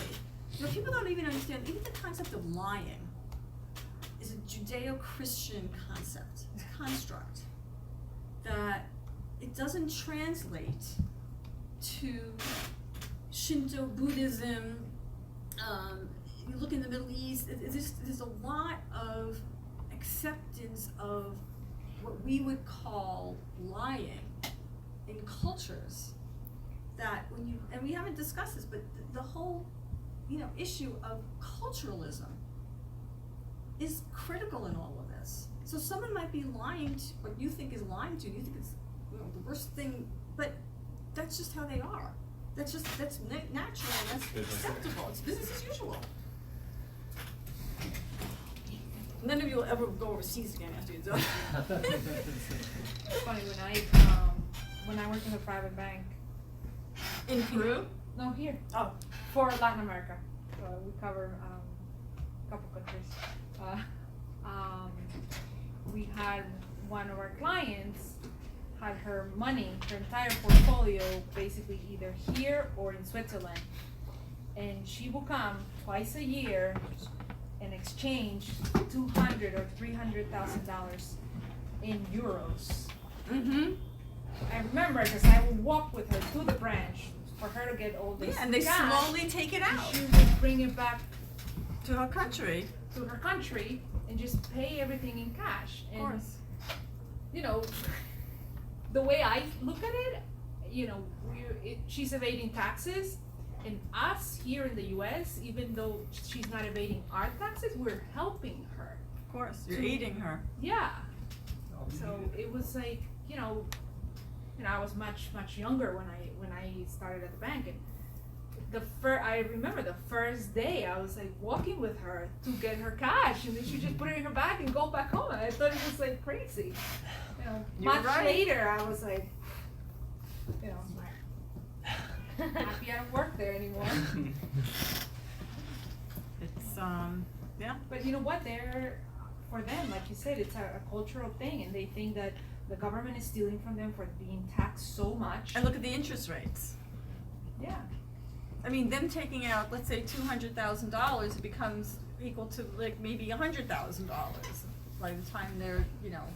I mean, remember the whole thing with Brazil with the interest rates? It was having any cash was like a losing proposition.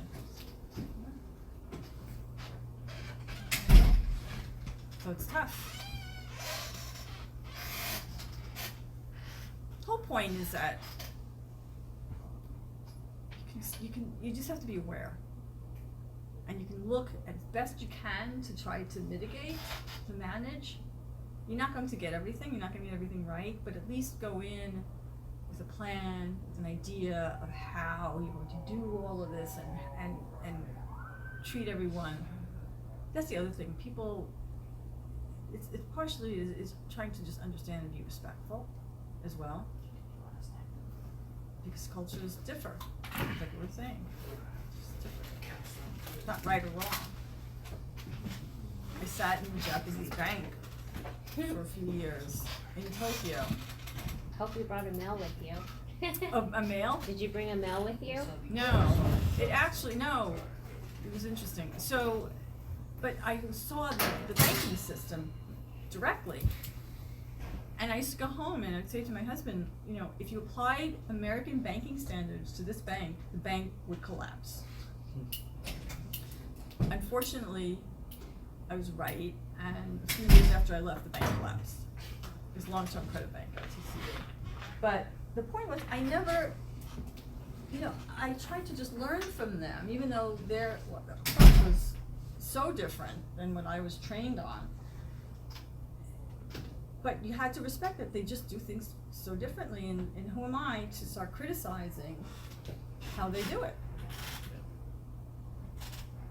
But then, you know, they wanted to understand how we did it here, and you share. But that's where the synchronization comes in, but it's still somewhat sometimes shocking to see what goes on and what doesn't go on in a way. That was a big lesson. One other story with finding your local partners. Yeah. So KKR's Mauritius branch Mhm. had this holding of this Indian coffee retail company. Do you know Coffee Day? Of course. Yeah. So the CEO, so Coffee Day grew from like the place I come from, like Chikmagalur, it is called. It's this nice little coffee town. So that is where he started out of. Grew his chain about 2,000 stores across.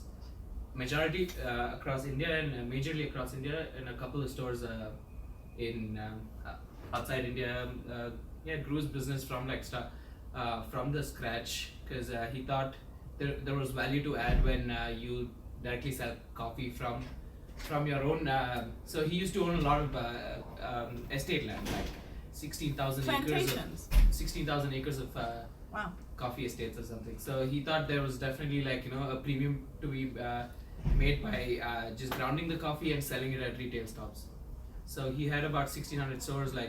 Everything went really well until very recently. It was very tragic. He actually committed suicide because he couldn't bear with one of the private equity partners who was pressurizing him to sell it at a lower cost. I mean, and not just his private equity partner. He had a problem with the tax authorities within the Well, he Indian probably government. took out a lot of equity. A lot of loans and a lot of debts, lot of and he had debts. to pay them back, Yeah. and that's what happens. And that's what the private equity firms are, you know, doing a big number to a lot of Yeah. businesses. Have you all been following what's happening with WeWorks? Yeah. That's crazy. What's crazy about it to you? Just how quickly it's, I don't want to say collapse, but just how quickly it's fallen from grace in sort of the startup real estate world. I think just a few months ago it was, you know. He wanted to be Yeah. king of the Yeah. world. Yeah. I don't Like it think was funny. Washington Post said like the Donald Trump of Silicon Valley. No, he thought he was going to be president of the world. Wow. Yeah, he said that. So in, basically Donald Trump. Yeah. I saw that in the Wall Street Journal. Right, that's article, what I saw, yeah. Sorry. I don't think that's a stunt as part of going public, because there's always something major like that. A lot of other companies have fired the CEOs before going public. They've already destroyed their IPO. Yeah. Like they were, I think they were trying to go at a value of like, wasn't it like 40? I thought it was like $60 billion. It was I thought it was 40, 40, 47. billion. And now they're closer to 10. 20, 10, Yeah. Or whatever, something, like something half, ridiculous. somewhere But in they had half, to get right. rid of him because they're just like burning cash every Well, month. And okay, so first of In all, tandem with like. so as I said, I worked and lived in Japan for times back. So you have this Japanese SoftBank company who funded and believed in all this stuff. And I can tell you their underwriting is leaves something to be desired. So you have that. So that's who sort of started it, because they had tons of cash into that business, which is crazy. What I always had a problem, and here's the fear. I think they could end up really causing a real problem in the real estate market in the US. I've always felt that the whole premise of their business model was flawed. That if you think about, we talk about credit, they have no credit. They're taking space that was sitting there vacant, and they're subletting it to individuals like us. And assuming, we're not putting up a ton of credit. So their credit, what they're looking towards, is minimal to none. And how are you filling up these, the landlord itself, who has usually a machine of being able to rent space, so they hire the CBs of the world or whomever, they can't rent the space, but you are finding a need for all of this? Seriously? So I've always felt it's like a real false occupancy level that we're looking at because of someone like WeWorks, because they are the largest, like in London and New York, they're like, if you look at the biggest numbers, it's astounding. He should like take it public, sell his shares and run. Like, Oh, he's they already- already tried to That's do what he that. tried to Yeah, do. he already I know, tried but to even do at that. this point, like if it's a quarter of what it's worth, like somebody will buy Yeah, some but of now, this stuff for $10 see, billion see, bucks. Like, what my friends and I are all like, how did nobody see this? Is it possible that they're not a real estate company, but that they pivot to an advertising company? They do Because- collect a lot of data. Because if you have individuals, that's a consumer base, if you use ad money, which is far higher in premium than rents, then your NOI is much higher as a company if you pivot to advertising. Possibly, I don't know, but I'm just looking at the real estate, Yeah. and I know he's been trying to do a lot of other things too, but just the real estate, and I'm just concerned selfishly because of what I think the impact on the real estate market could be from him. well, think about some of the landlords who have him in a bunch of their buildings who are freaking out. Shame and on then them. the one guys who, Shame on them. some They guys should said have known absolutely better. not to WeWork in their buildings, even with multiple vacancies, and they'd have them come to multiple buildings. And I was like, I don't want them in. Right. Because some of these guys like must have, it might be like a couple percent of their portfolio or even more Yes. on a big portfolio. That's a huge. Exactly. Yeah, so I think Those like guys- WeWork at this point is like too big to fail, to your point, because like imagine if you have. Oh, I don't think so. You don't think so? Imagine if you have, they occupy like 5 million square feet in New York City, right? Is And that all is this- that the number? Yeah, 5.1 million square feet, yeah. That's insane. Oh, yeah, it's not. If you have like. Everyone's a bunch of idiots. Sorry. It's like, how do you do that? It's a great place to work though. Is it? Yeah. Like if I have I've friends walked who have into like this office space. space there. Unlocking your Like if you're like It's you're like like a being in a startup company, dorm. you're a bunch of like mid-20-year-old, Right, it's being in a mid-20s, you have no dorm. money, and you want to like drink beer and have a Right. like a This is- foosball table. It's What great. they did was they organized Starbucks into Yeah. real estate, Yeah. opposed to coffee. The occupancy dropped as well for this quarter. Right, I saw that. Yeah. Like a couple of percent. It's yeah, but like again, who's occupying this? Who are these people? People of that Occupying income. 5 million square feet? I mean, the metric that really concerns me is that their IPO valuation is going to be lower than the amount of money they've raised through their funding. Right, because why did they? So this is a perfect example. They think the retail money, us, moms, pops, whatever, students, are dumb. and then we're going to wanna buy in. That's really what it's saying. They have a negative cash flow. Why would anyone give them a dime to buy into a negative cash flow? Well, the same thing happened with, I might have just missed it, you just said the same thing, exact same thing with Uber, right? They lose multiple dollars on Yes, every of single one of course, their things, same. and they haven't made any profit, and they're valued at how many tens of billions, and it's no different, right? And it's worse because they're abusing those But, drivers. I mean, you can always make that argument too, and I know it's a little bit different, but like Facebook lost hundreds of millions of dollars for 10 years, and now it makes billions and billions of dollars, and as part of the model was to lose money to gain market share, but, and a lot of people said they. What's the strategy here? Well, I know, I don't actually, I'm not asking you, I'm just saying. I'm not saying they have a strategy, I'm just saying everyone said the same thing on Facebook. What's your strategy? You can't start charging memberships. If you start charging memberships, you're gonna lose money, and nobody had thought at the time, well, actually all the money's in the data. And now they're making billions. I'm not saying they have the same thing, I but, could, but, that to me makes you know, sense maybe though. that's the, Because I've always reported that real estate has to become more of an information, it's the information that's going to create the value. yeah. And if you look, that's what we're doing now, right? So the information creates the investment opportunities and the value proposition. Yeah. This is just, I'm going to rent space from people who aren't, whatever. You know, Underwriting. I'm just playing devil's advocate. I don't actually agree with it. I think it's a flawed business model too, but I'm just saying there are lots of But why cases did where we've seen everybody it. fall? Why did 5 million people, landlords, fall? It's like, I don't understand, like, my friends and I are like, who are these people? What did they do? Yeah, Desperate for short-term fill in their vacancy. Clearly. they're trying to unlock their potential. Because why? Because they're looking, And then you no, sell the because they're building. in these, That's because those like- buildings are in these funds Yeah. that are going to give, Oh, here's promote, those. carry Isn't this it- based on an IRR. It's I think That's so, why. something like And that. then, or they're selling these buildings at 99% occupancy, and the guys who aren't intelligent investors are looking at the 99% and not who makes up that 99% Or what's behind, occupied, exactly. which tenants are there, and what the, Right. they're just looking at the NOI and Right, it's crazy. Alright, enough of that. back to it. So, anyway, alright, so we have corruption, we have all sorts of horrible things. We're never gonna invest in real estate again, forget it. Hedging, okay, so you can also look at markets where the US dollar is pegged, like in Hong Kong, to the US dollar. So the Hong Kong dollar is pegged to the US dollar. So that's a way to mitigating some of the currency risks.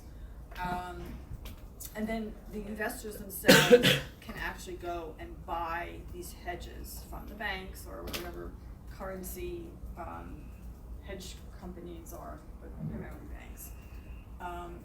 And then you can also follow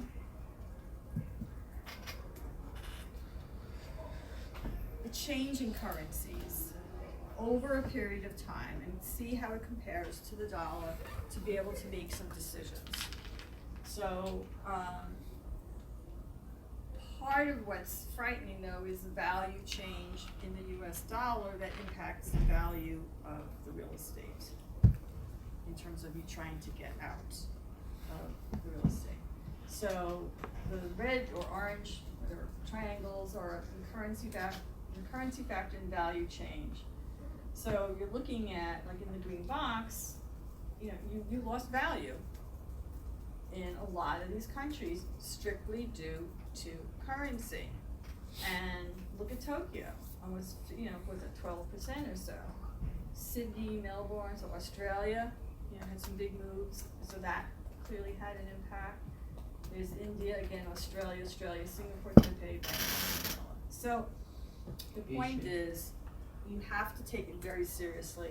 You can have what's, you know, somewhere in up to double-digit return diminution just due to currency. So forget the real estate, but that's how much, you know, you can look at in terms of, and then if there's really a big, look, you can also make money, you know, that happens too, in spite of yourself. Maybe you didn't do a great deal, but you did, you know, just by chance you got a good currency move, and that works for you. But again, how much are you willing? So if it's costing you, let's say, 400 basis points, 200 to 400 basis points to buy this hedging instruments, and you have to look again whether you think it's going to be just the income or the appreciation, but you know that you can visit a history of losing up to 10% currency shifts. that starts to make sense, yeah, I'm going to really look at that very seriously and do that. And so, and the returns that you're going to look at in the assignment, you're going to get to a number, and you're not putting in currency hedges, I didn't put that in there. So, but understand that there's another piece of that puzzle that will impact the returns in terms of encouraging you or discouraging you whether to go there or not. Here's some more if you want to read, but we've talked a lot about this.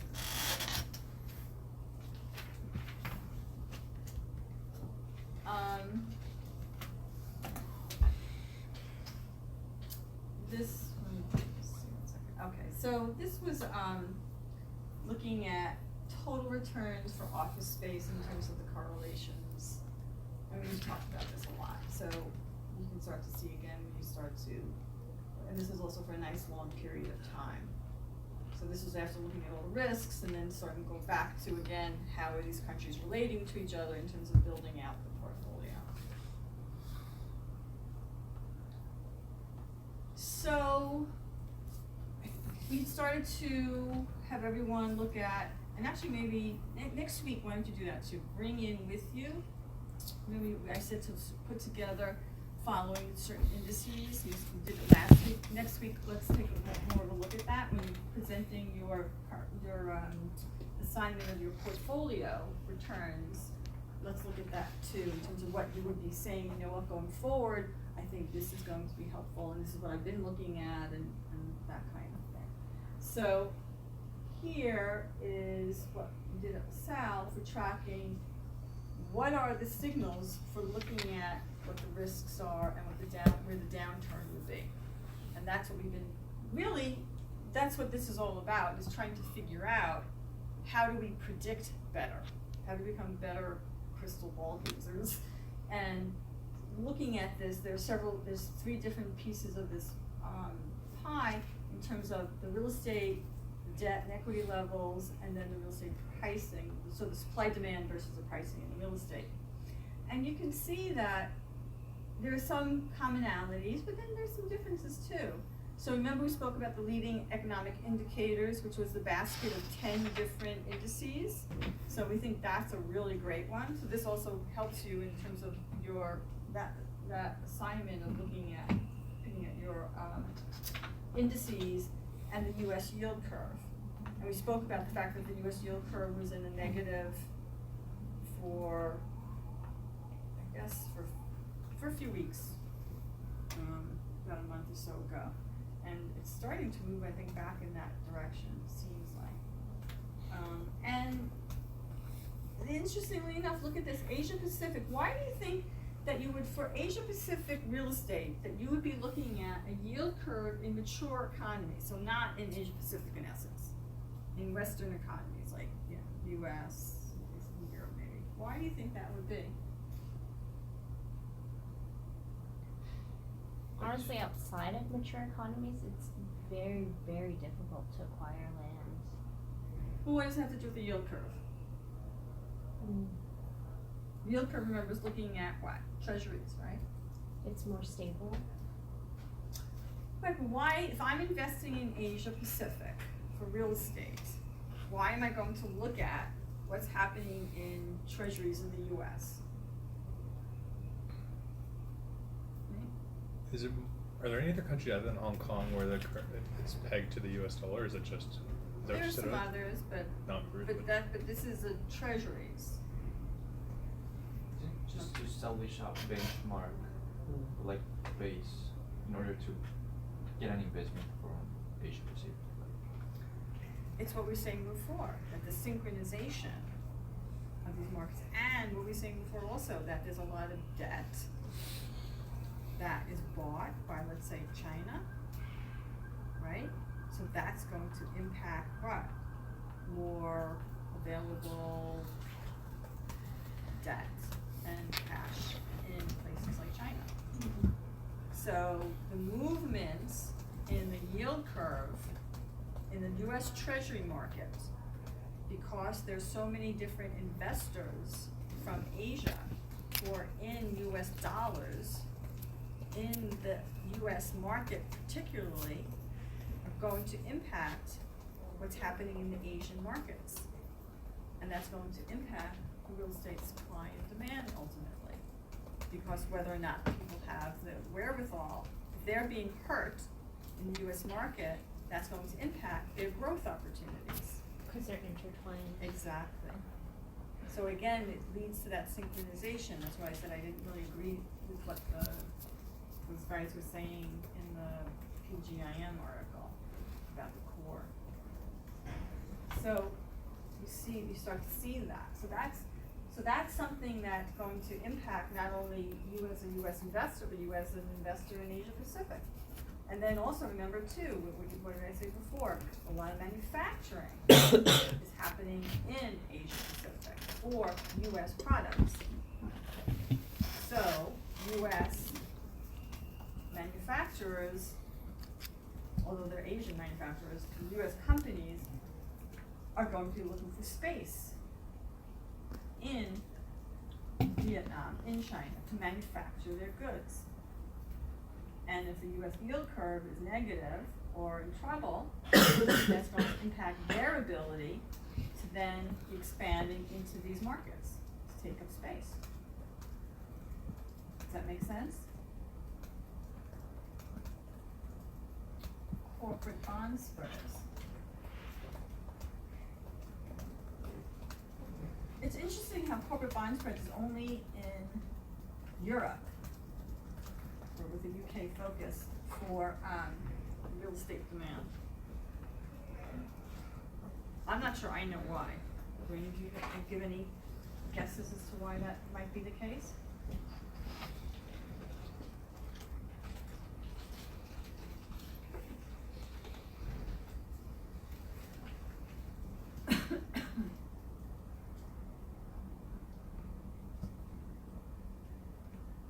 Well, I think it would be relevant for any one of these regions, but I would think it's because it's the relative health of these companies that are leasing space, right? That if these corporations have a very high cost for debt, which is the bonds, right? Then they're not necessarily spending that much money on real estate. So maybe in Europe, you have more, I don't know, these corporations that issue bonds that are occupiers, as opposed to in any of these other markets. I'm not really sure. It's an interesting point that was being used. Remember last week we looked at the CMBS issuance and what happened right before the global financial crisis, how it went through the roof. So that clearly is really important, and also the transaction volume change. We're seeing a little bit of now, something to watch. Maybe that's on your list. Maximum loan to values, bank default risk. So you start to see that there's more of banking kind of lending in Europe versus, let's say, maybe in North America. In fact, what I was just reading the other day is that it seems like there is and if I can get the article, I'll send it out. There's a takeover of where the banks and insurance companies were the primary lenders for real estate. That's really shifting a lot now. But maybe that hasn't happened as much in Europe. So they're more bank dependent. So if you're going to underwrite a country in Europe, you're going to look to underwrite more the banking sector, because of the relevance of the banking sector in Europe for real estate as potentially compared to maybe the US.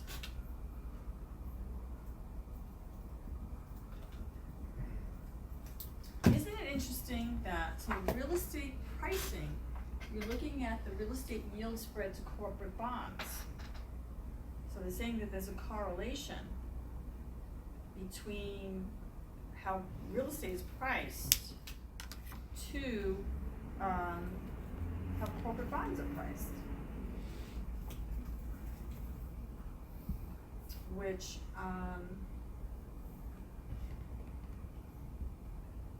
it's something to be looking at, and I'm not sure, there are lots of questions that raises, which kind of corporate bonds and who's issuing them and all sorts of things, but there is that correlation. And part of it is that, remember we said in the very beginning days that real estate in many ways was a substitute for bond investing in many portfolios.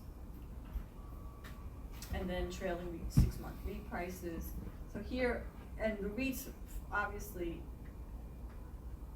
go across the board there. And so where are we now with REIT prices compared to real estate private investing prices? Do we know? Is there a premium? Or a discount? Discount, right. So what does that mean? That there's a discount in pricing the NAV, the net asset value, or FFO, is lower. Is a lower price point than private real estate. Is that a good time to be buying REITs then? Yeah, if they're at a discount, yeah. Right. Right. So it means that you can get a higher return potentially for the volatility that you would get from the REITs. And you'd be getting paid for that. And it's easier to be going into that market. So you might be saying, this is a moment in time where I'd rather be going into the REIT market than going into the private markets. So these are just how it breaks down in terms of the different regions and how you're looking at the different, this is sort of a slice and dice of what we've been doing with the indices and things. So here we're looking at tenant favorable versus landlord favorable versus neutral in terms of these various markets. So based on this, take a minute, which markets would you be looking to move into and why? As a tenant? As a landlord, as an investor. Remember, we're always the investor. So we're an investor, we're looking at this chart. I'm saying, okay, we're trying to figure out our global portfolio. Where would we be thinking to move into? Singapore, Madrid, Why Singapore? And Madrid? high rents. Wouldn't you also though maybe want to, like those are likely going to be priced a lot higher than other ones, so wouldn't you maybe consider looking at markets that are going from tenant favorable to neutral, hoping that it's kind of showing that rents are going to increase and I might be able to buy something at a discount? Exactly.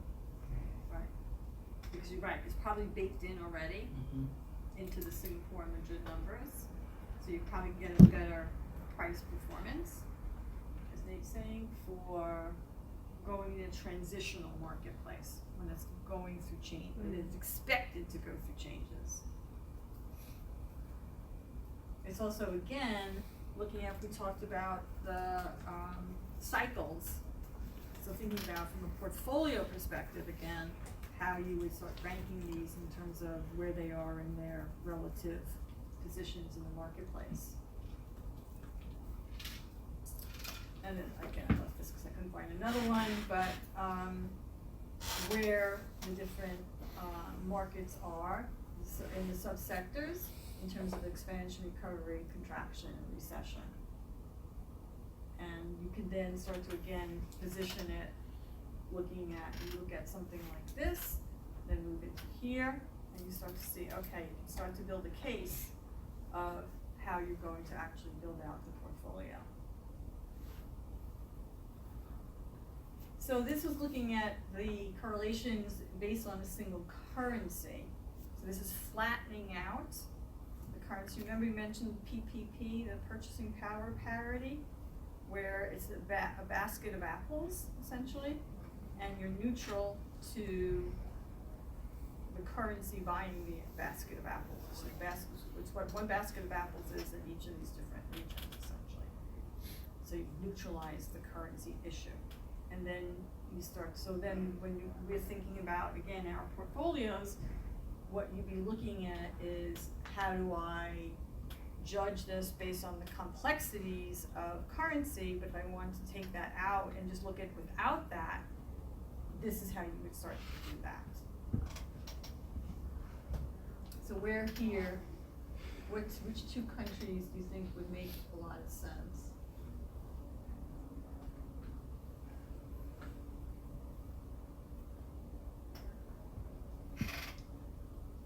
France and Germany.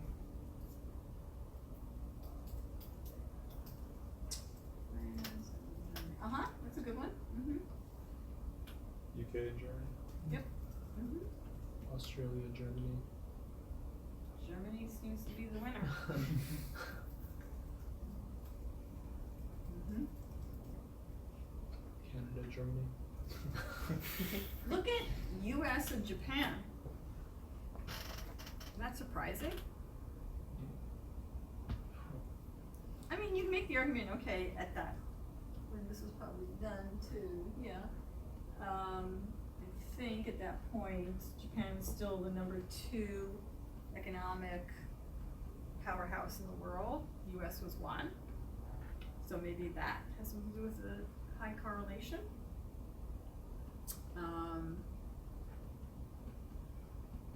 But there's such different real estate markets. It's somewhat surprising.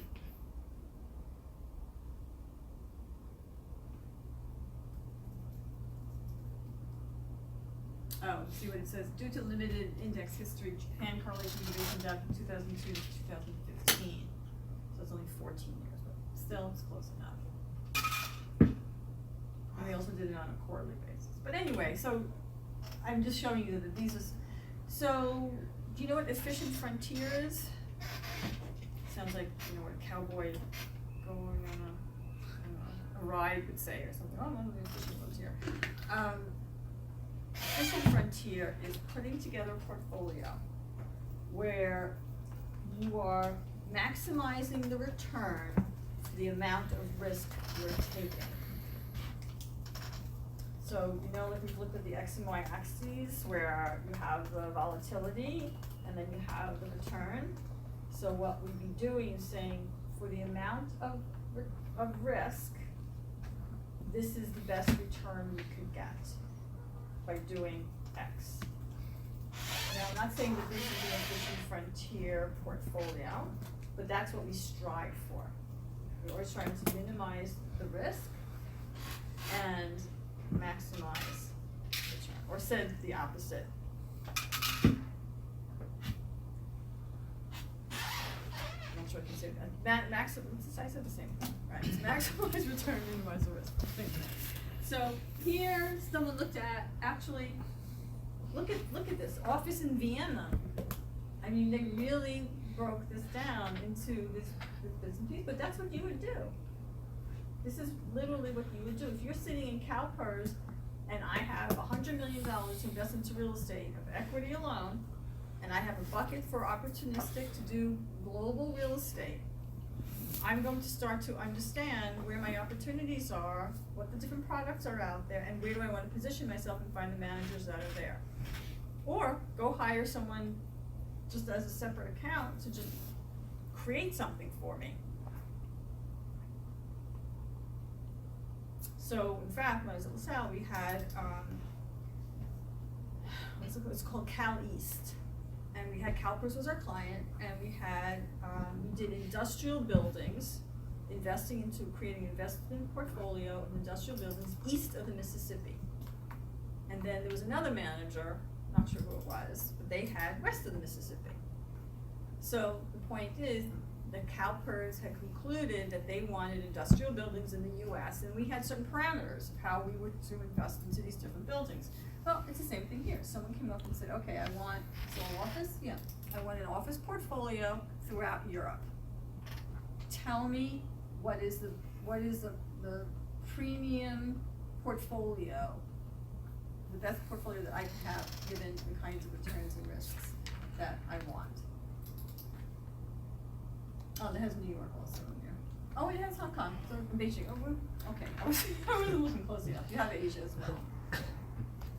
But look how, I mean, office in Lyon, Marseille, I mean, like, wow. So they really but that's what you do. So, this was again, back to where CalPERS, we're sitting at home in California Public Employee Retirement Systems Pension Plan, and we're going to look at where are we in the real estate right now. And we looked at, remember we said the Odyssey, this is called Odyssey, ODCE, Odyssey is called, index. So it's the open-end diversified core equity index. And it measures about 33 different private core funds. And this is the breakdown of where we are right now in terms of income appreciation and total. So how are we doing? What do you think?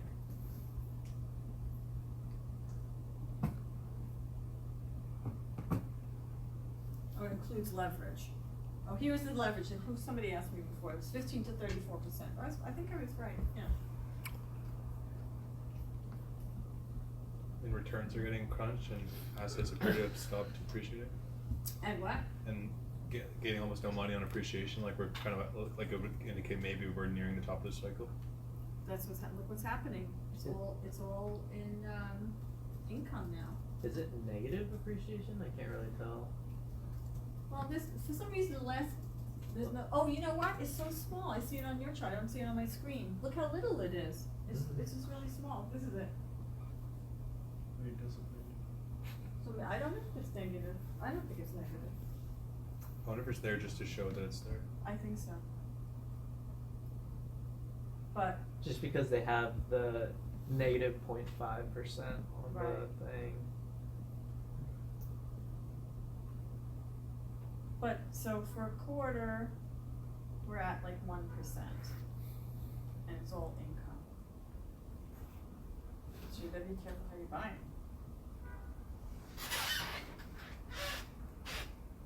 So is there an opportunity here? Sell. But you have nothing to sell. You have $100 million to invest. Buy Bitcoin. Well, here, so for the 1 year, let's look at it. So for the 1 year ending June 30th, it was remember something, this is what did I say this is? Core. Okay, so low leverage, core standard, you're still at 6.41, right? Look at the first sentence there.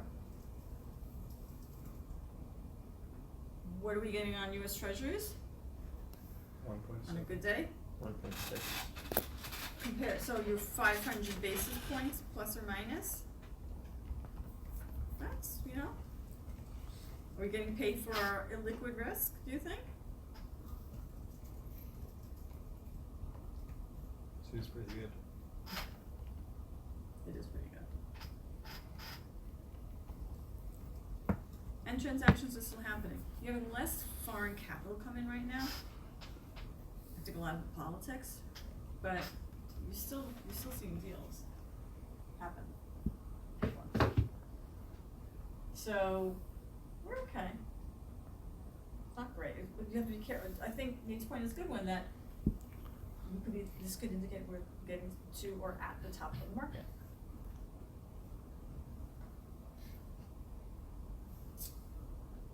So here we are looking at some other indices with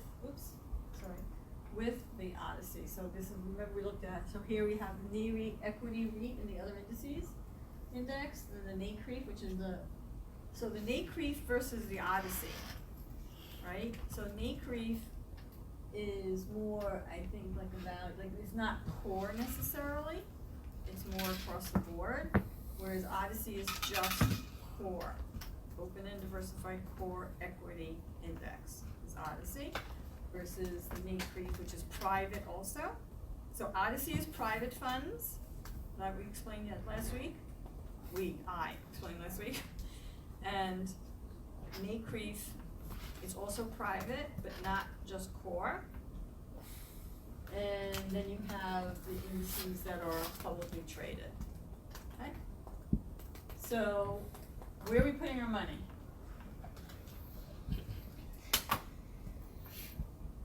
And I just did this, I pulled this the other day. This was the last one that I could find.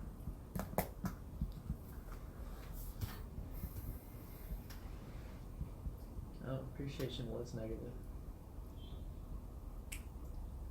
Mm-hmm.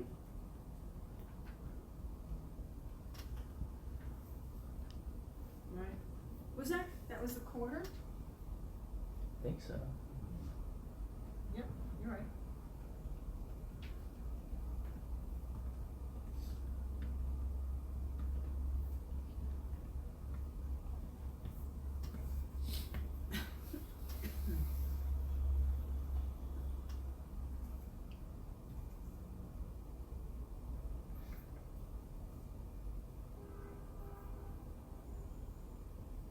Come on, the money's burning a hole in your pockets. Where are you going? REITs. Stock market. Because?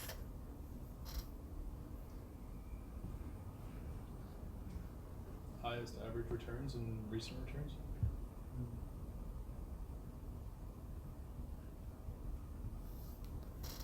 Although there's a lot of volatility. Right, so that's what we're missing, right? Remember we had the Sharpe ratio and the volatility and standard deviation and all of that? Hard to say if you're getting paid for the risk. You're going to get the return, but at what cost? So we don't really know. So it's a good question. But,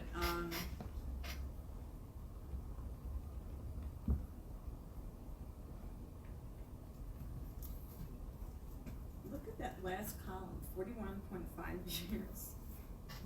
I'm not sure I totally understand. I don't know what that SI thing is above that, but the appreciation is so low per year. Even just if you look at the Odyssey one, look at the Odyssey table, one on top. The appreciation, even in the other ones, it's you're never getting. So back to Nate's point of, but do you ever really get that much appreciation according to this? Now again, it's a core portfolio, so you wouldn't really expect that much.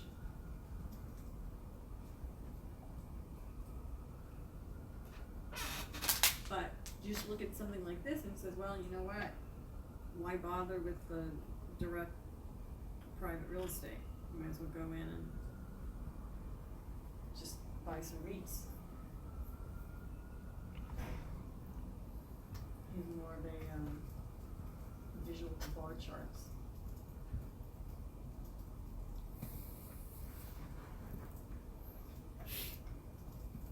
So, and then you look at the risk, look at that, look what happened in 2009. So, I know what I wanted to tell you here. What was nice here, look at it's so consistent, the income. It's, bless you. It's so within a, noise level of change. But when you go down big time in terms of the whole valuation. So it's one thing to do the underwriting based on the leases and things, and it's critical, absolutely. However, it's a little bit disingenuous because you're so subject to what's happening in the overall markets. And this goes back to the political, economic, macroeconomics, and all that kind of risk that ultimately impacts the overall marketplace that will have a very significant move, potentially, on the value of your property.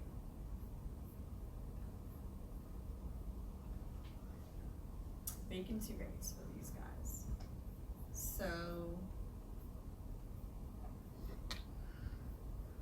apartments have been relatively steady. Warehouses were falling, and offices, some big swings.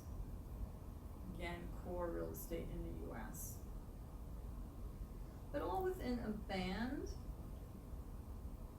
So, well, that's not really true because the offices went up to over 16% of vacancies.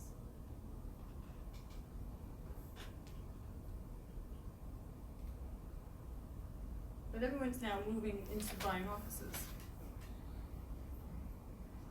Contrary move.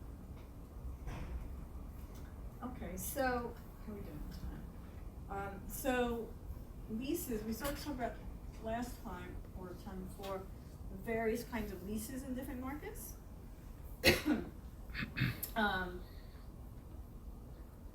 One thing is whether it's gross or net, but you need to understand how things are getting measured, whether they're long-term leases or short-term leases, whether or not the leases are, if you're looking at having them fund a lot of the development costs potentially. That's another thing. Who's paying for what is obvious. Are expenses all paid for by the tenants, and they're also building out their space. All of that needs to be built in. Security deposits can range from market to market. Look at the premises under in Tokyo. It's a whole different measurement that's strictly used in Japan. These tsubos, which actually is a measurement of, you've heard of the tatami mats. It's that's what it is. It's a standard measurement of a standard tatami mat, and that's how they measure the office space based on these tsubos. So long-term, short-term leases. It seems like most leases now are becoming much more shorter in nature in most markets. There are a handful of markets, I think like in Australia, that still do like 10 to 15 years, but not so common in most of the places around the world. So is that, as an investor, do we think that's good, bad, or indifferent? Is that bad? Because? You have a lot of administrative costs because the tenants roll over frequently. You're exposed to the But whole. some of that might go away if it depends upon the structure of the lease, if those are all tenant responsibilities. But you still can have vacancies. Higher leasing risk, I'd say. Also harder to get financing if you have a building where there's like rent rolling all the time. Mm-hmm. Right, So financing. You can't, book in, expected revenue. Right. So it impacts ultimately value. So it could be that move in leases from, let's say, 10 years down to 5 years could have, a pretty significant impact, maybe 10-20% on valuation potentially, because of that shift. How does that work with tenants and building out their space, where they typically build that into like a long lease? Like, are they just moving into spaces as is, or spending the money on their own? Typically, don't you amortize the cost? Like that's how you can afford to put so much landlord work into a space because they're paying it off over 10 years. Right. Capital. So you'll end up getting the 10. So you either have higher rent to amortize it into the rent, so you're getting paid back that way, or you would just have them pay for some of it. Most of the times, the landlords in other countries, in these 3 countries, will not let you amortize it, so you pay out of pocket, and it's actually a benefit for the landlord because you're not going to leave a space after 2-3 years when you haven't fully amortized the depreciation on your capex. On your balance sheet. Yeah, so what happens is they increase the rent substantially by the third year. So they're trying to recapture it, as Jessica's saying, in the rent. They're saying they know that the tenant has no ability to leave, so Yeah, they're just taking tenant doesn't advantage have the essentially, ability to because the leave. tenant's paying for it. Yeah. No, but some of them will. And then you also run the risk of, it depends on the credit. Yep. So you run that risk too. So, but it clearly has huge impact on valuation. Who's paying for what? I think I told you the story about that in Korea, that initially that was used, the leases were used as funding sources for developers to do other buildings. So the tenants paid all the entire lease, not anymore, but recently, up until recently, they would pay the entire rent up front. And it's because they didn't have a credit system. There was like no credit card debt or anything like that, mortgages in Korea.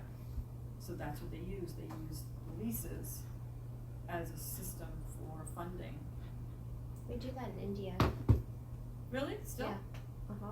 Really? But the leases are negotiable between 3 years, 5 years, and 10 years. But they have a debt system in India. Yeah, but landlords still do it that way because they don't have enough They can. personal capital. And there are organized players and unorganized players. Yeah, it's Who you mixed. with? Okay, and then we have to look at also transaction costs. What does it cost to get in and get out of any investment that we're looking at? So, and you can see there's a big range in terms of like transfer tax and fees and such. So that's going to obviously impact your decision making in terms of moving into any of these countries. You can use some of this if you wanted to in your assignment.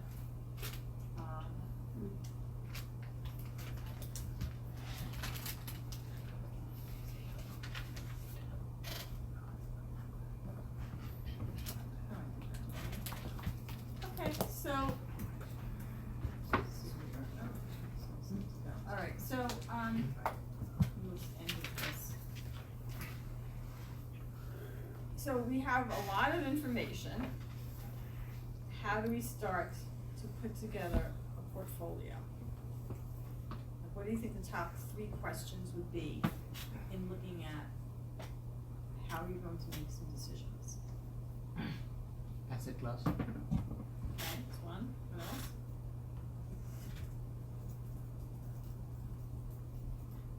What type of strategy are you looking at? Okay. Those two together kind of gonna help you lead to choose which geographic location you're gonna go to, because you kind of pick ahead of time, but unless you know what you're looking for before that, isn't gonna. But they all kind of I impact think it each other starts at the with end of it. geography. Look at the questions on the bottom. Yeah. Aren't those really, you have to start sort of big and go to small, right? Like a upside down triangle, inverted triangle. So the first question is, how much are you investing into real estate? Start with that, really big question. Then, where do you think you need, like what are the opportunities for you?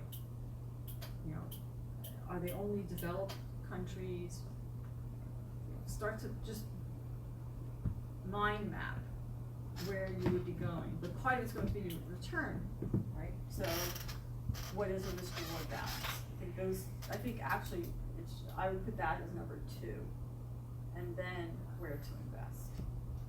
And then what type of property. And then also private versus public. And I think once you sort of capture, that's your framework for figuring out what your portfolio could start to look like. What are these are the variables that you want to consider, and then you start to fill in the answers for each of these, and then you can start to navigate from that into smaller decisions. But these are the overarching questions that I would bring forward initially as an investor to think about putting together a global portfolio. And then you can start to use a lot of the risk-reward kinds of analyses that we've been talking about and metrics to then start to compare and contrast and look at the correlations and the volatility and Sharpe ratios and all of that kind of good stuff. And what kind of returns do you need? What you're building up, what kind of risks. So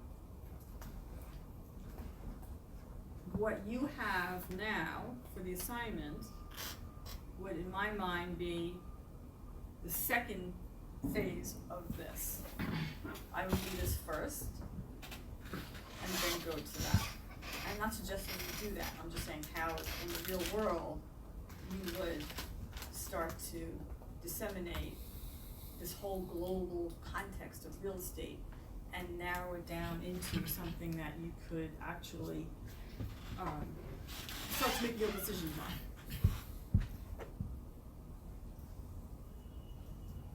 So, what else in here?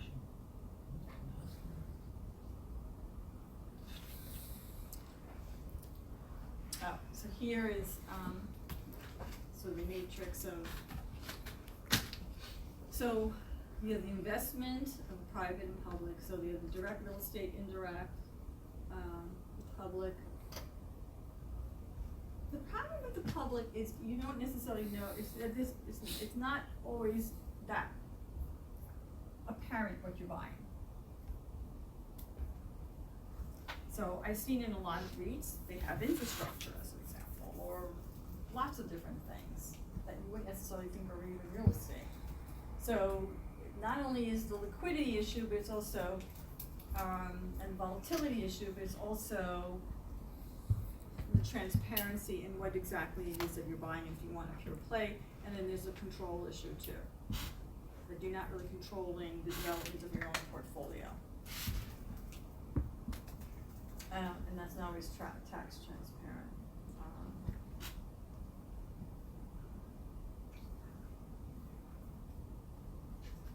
Oh, and yeah, that's the other thing. In the public side, you can, there's REITs, I think, are one of like the largest sectors of exchange traded funds now. So you have that. You have a variety of different ways of moving into the REIT market, the public markets with real estate, not just traditional REIT or real estate company purchase.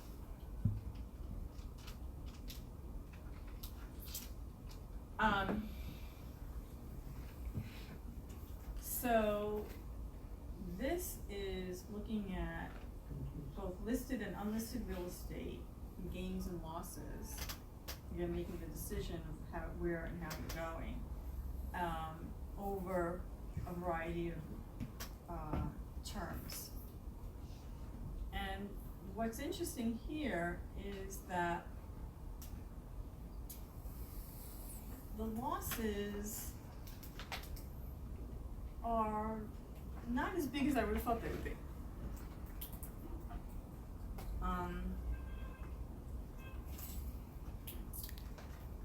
So, and this, they looked at more than 200 market sectors, 2,000 subsectors, and they expect rental growth in over 90% of these areas in 2019, with a slightly higher share in Asia Pacific and US than in Europe. So, what they're saying is that it's been pretty healthy going, both in listed and unlisted. Listed has had more of a drop, which you'd expect because of the volatility. It's not just the real estate; it's the public markets as well. And in the unlisted, it's been somewhere the losses between 7 and 18%, let's say, which is not terrible. And you have to understand, part of the question would be, where is this all coming from, and how is that being judged? But I think you again start to look at the comparison based on the bigger question of, do you go public or private, and this comes into your decision-making basket of how am I going to start to compare and contrast those. You understand what the different positives and negatives are for both, but what actually has happened. And this gives you a good picture of that. For the most part, most of the gains have been pretty significant, pretty healthy for quite some time. And look at the 7-year, and that was the other thing I was looking at. The longer, there's some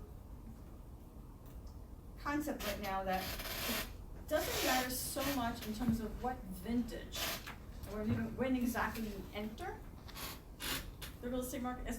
It's more related to how long you stay. So you could make a bad bet and move into the market in a year where, like now, maybe this isn't the right time for most people to be thinking about investing into real estate. But if you said, I'm going to stay in and hang out for 10 years, or in this instance 7 years, you would do okay. Even though if you went in, if you didn't pick the market, you didn't time the market exactly right. That's really what it's about. I'm saying the timing is less important than the duration, which I think that's a hopeful note.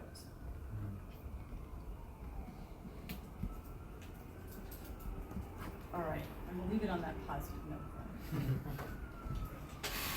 Okay?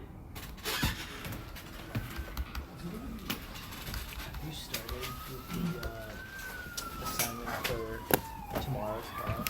For the, not the synopsis? Okay.